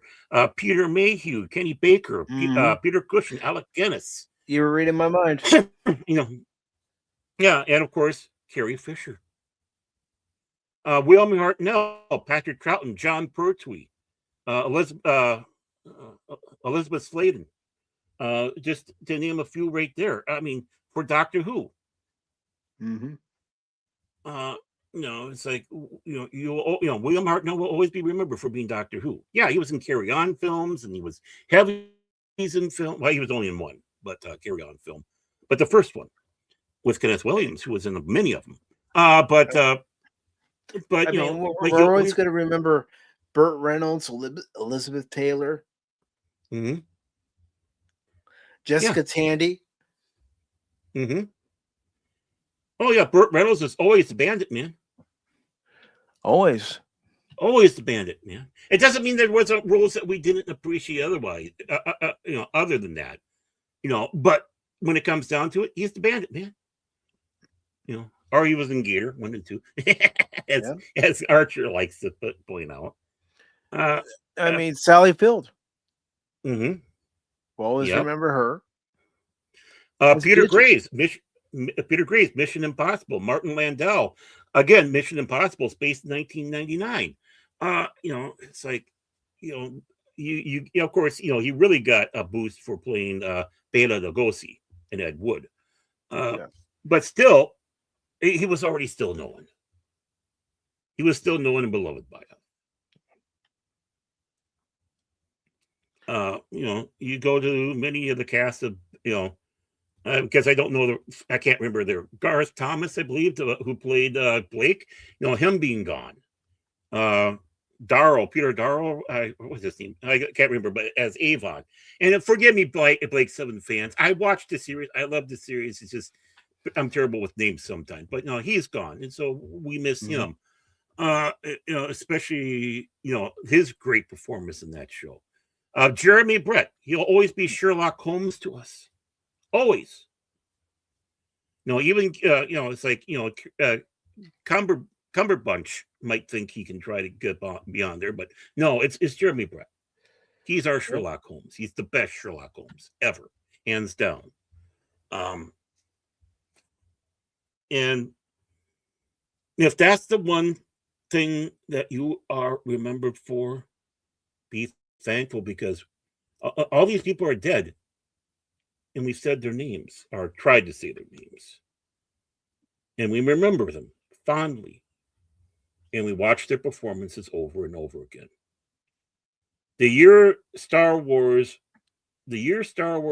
was out and eligible up for the Academy Award, Annie Hall won. How many people even know what Annie Hall is, or who even started it? Right? But that's the case. Yeah. And I need to correct myself. I said Sally Field as Gidget when I meant Sandra Dee as Gidget. Oh, Sandra Dee. Yeah. What was Sally Field again? Sally Field was.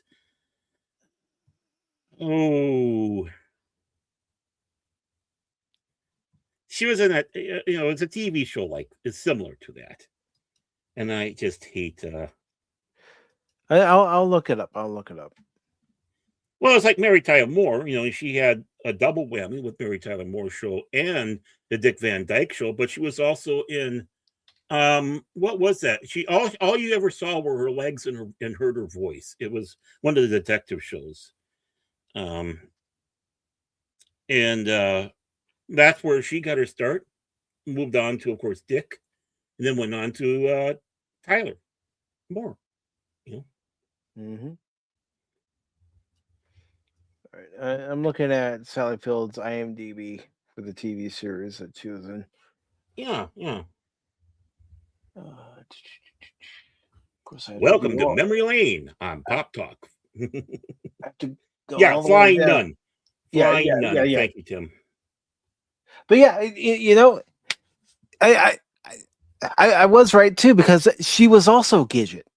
I thought so, but I And wasn't so sure. then I'm thinking, no, what wasn't it Sandra Dee? I hate It might that be when they that do movie that. TV thing. I don't know. But, Yeah. I want to know who also wrote an episode of The Flying Nun? Harlan Ellison.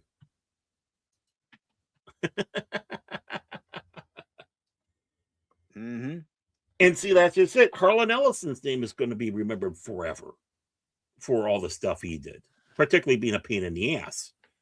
And I say that with full respect, by the way. He'll be the first one to tell you. And I'm not saying anyone's going to remember any of us. Mm-hmm. I mean, we don't know if this YouTube thing is still going to be around, 10, 15, 20 years from now. Yeah. But if they do remember any of us,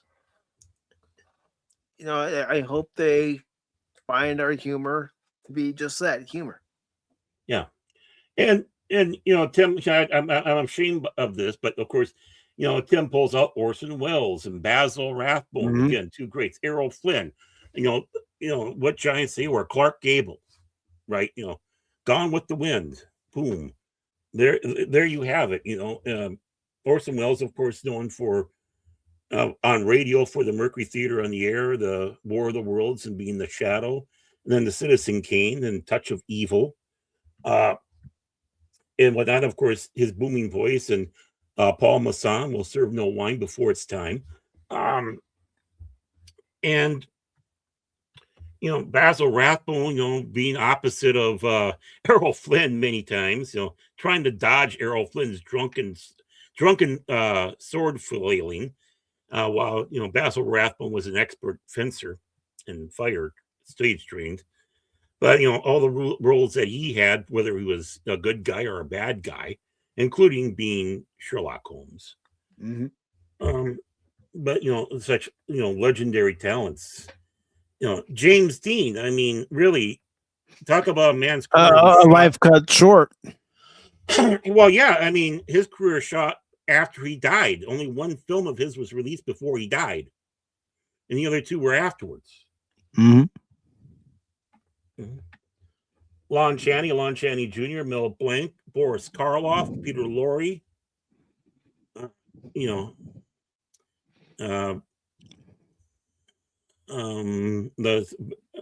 Lionel Barrymore, grandfather of Drew Barrymore, the Dingbat, and let's go, Carradine, John Carradine, father of Dave Carradine, and of course the recently passed Robert Carradine, and of course David Carradine, always remembered for being kung fu, whether he likes it or not, or liked it or not. He seemed to actually embrace it. Actually, if you take a look at it. I was going to say, if he didn't embrace it, he wouldn't have returned for Kung Fu: The Legend Continues. Yeah, but you see some of the other stuff he did between then. He started getting into the whole thing after he was in Kung Fu. And getting into the Eastern arts and stuff like that, and philosophies, and of course, him having the big fight with Chuck Norris. I believe that was Lone Wolf McQuade. But yeah, he basically embraced the character and coming back for, like you said, Kung Fu: The Legend Returns, who had Robert Lansing in it, a great actor. I mean, Automan, 12 O'Clock High, and of course, the field pilot that they had on Star Trek, Gary Seven. Mm-hmm. I always liked him. Jimmy Stewart. Yeah, Jimmy Stewart. See, that's just it. Would you rather be remembered like this than to have a statue getting dusty on some collector's cabinet, that they got off eBay Mhm. because And, one of your kids didn't care about it. and yeah, I know Sandra D was in Gidget, but when I think of Gidget, I think of Sandra D as Gidget before I think of Sally Field as Gidget. Mm-hmm. Well, again, I think it's that movie TV thing, Yeah. you know, and it's just like who was the original Hawkeye, who was the original Trapper, stuff like that, and who was the original Radar? Trick question.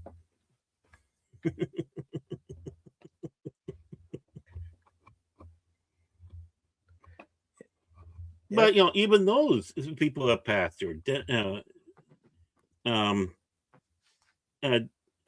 Sutherland, passing away. Of course, Wayne Rogers on the TV side passing. Rene Auberjonois, William Christopher. I mean, hitting on both sides of it. Sally Kellerman and Loretta Swett, the two hot lips. No, they're gone, but they're always remembered. I mean, just turn on the TV and you can, she was on the show all 11 years. So by chance, you're going to see her on there. Yeah. Alan Alda will always be Hawkeye. Whether he likes it or not. And at his age right now, I think he's accepted it because there's not much, let's face it, I think he's close to his 90s right now. Believe it or not. I'd play this on stream, Tim, but I know I would get a copyright claim, so I'm not even going to take a chance. But folks, go ahead and check out that link that Tim just put in there. And Cool. Because I don't feel like pausing the theme, every 8 seconds. It needs to be played in its entirety. Exactly. Well, and what about John Belushi? Everyone still talks about John Belushi. Yeah. I mean, just think of how far his career could have gone. Think of how far Chris Farley's career could have gone. Yeah. I mean, John Belushi could have mentored Chris Farley and kept him going down the road of disaster if he lived. Having him in Ghostbusters and a few of these other films. Serious films, because he was taking that step into serious film. Continental Divide, boom. It was a serious film, and he did a damn good job. Well, I mean, Robin Williams, he was known for his comedy, but he took on serious roles. And menacing roles, too. Mm-hmm. I mean, he had it. It's just, how much do you want to rein him in for whatever performance? Or are you going to cut him loose? And that's the thing with Robin Williams. I mean, I would love to hear all the audio takes from his recording sessions as Genie and Aladdin. Mm-hmm. Because there were takes in there, Bear, that only those that were in that recording session that day in that studio heard, and they were laughing. They were bawling. Yep. But they couldn't put them in the movie. Mm-hmm.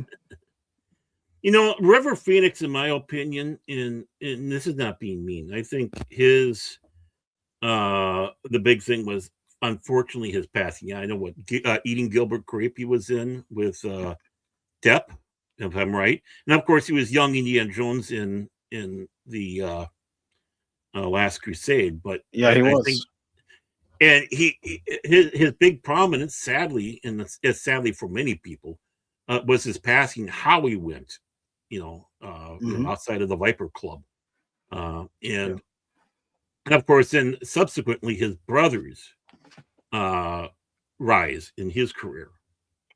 Mm-hmm. Of course, Joachim Phoenix is really a kooky guy. I mean, what about Amy Winehouse? She had a prominent singing career, and unfortunately, she lost her life at a very young age of 27. Yeah, the infamous 27, and that still pisses me off, to be honest with you, right?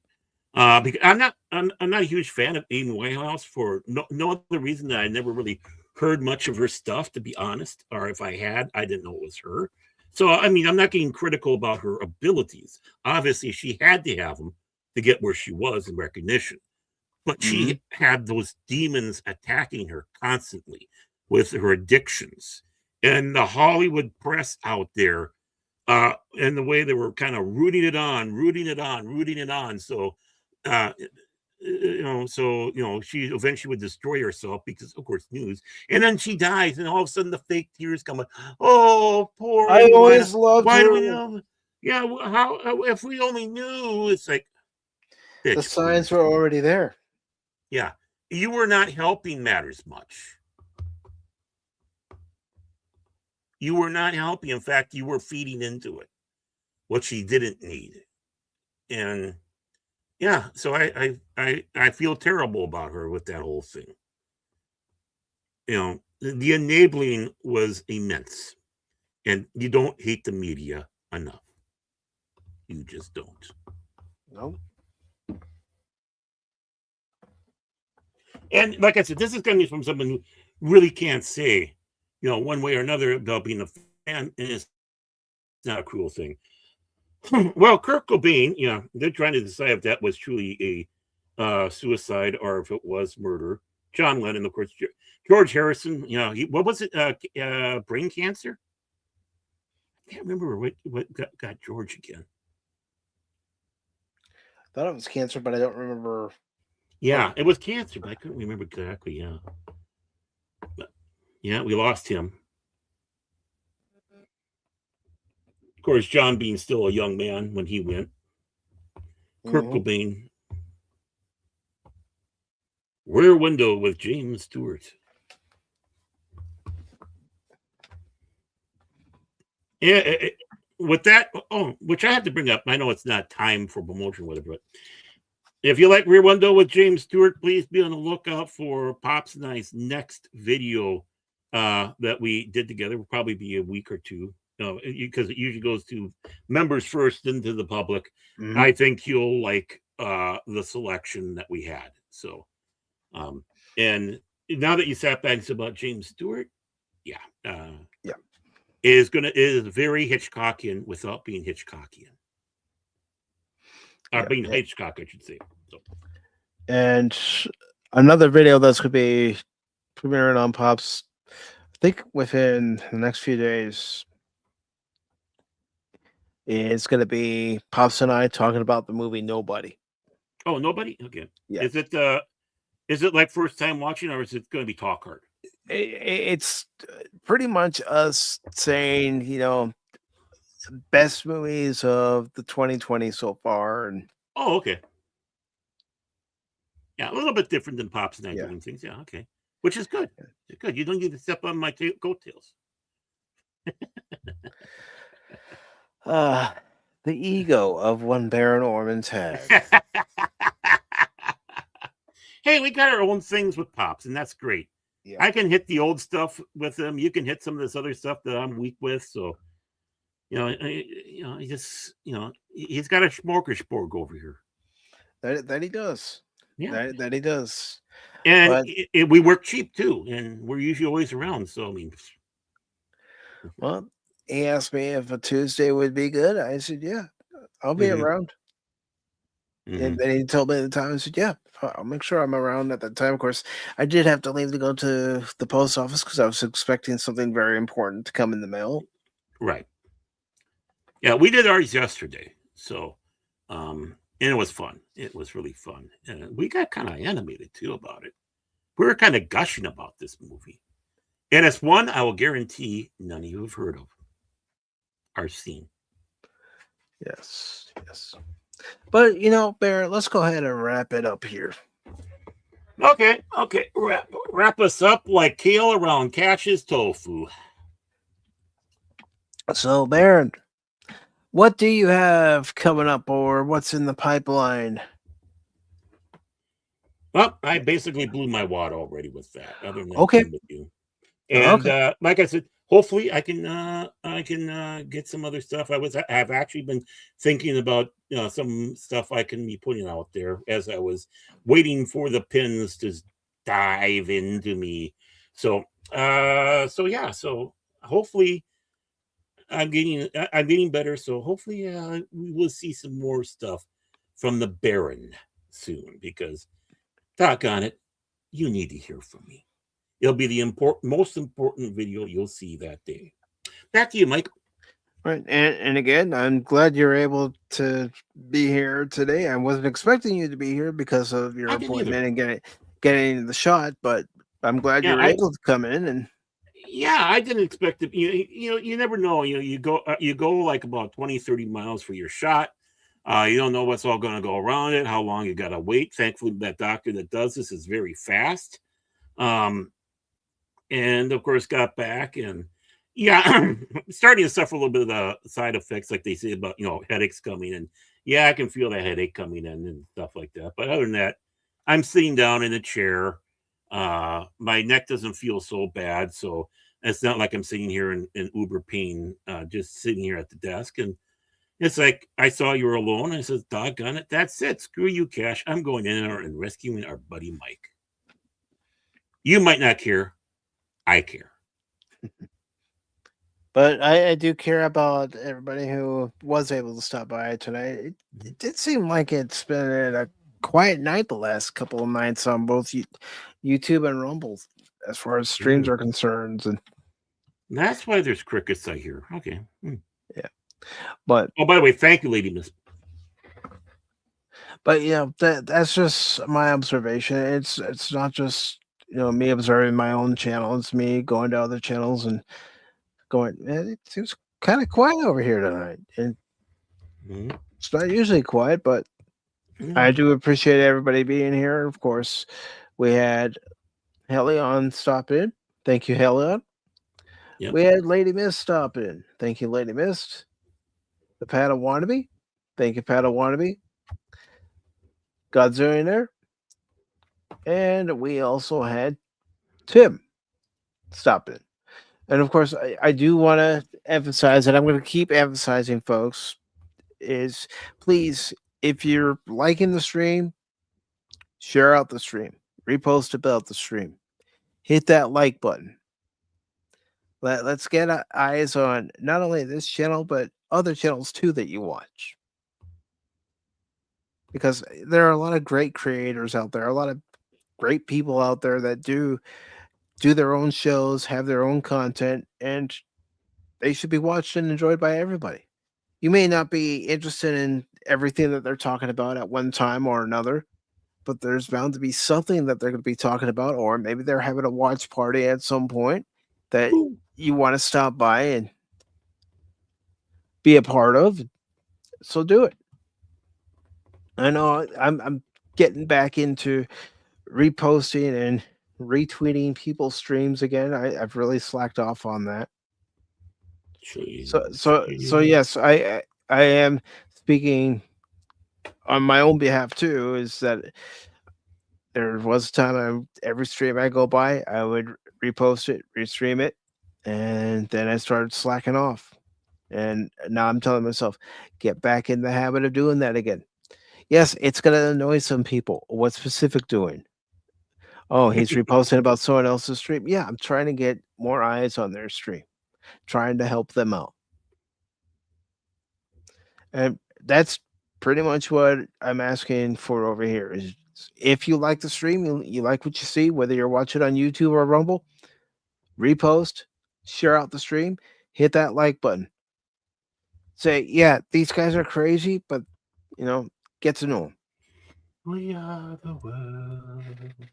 We are children. We are the ones who make a better day. So let's start giving. What? Was that? Oh, I'm sorry.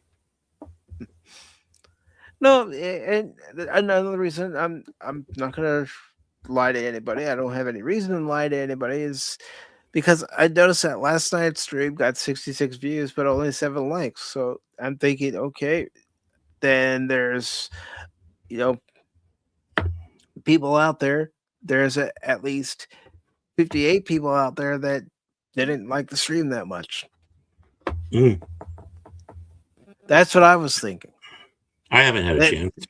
They may have watched it, but they don't like it by hitting the like button. So that's all I'm asking. Just hit that like button more if you're actually enjoying the stream. No, not enough stealth. That's the problem. You can't really use stealth in Black Myth Wukong. That's not what Cash told me. You're constantly having to fight enemies and bigger enemies and more powerful enemies. You got to develop a strategy. And I had to develop a strategy for a new boss. Trying to stay alive long enough to beat the boss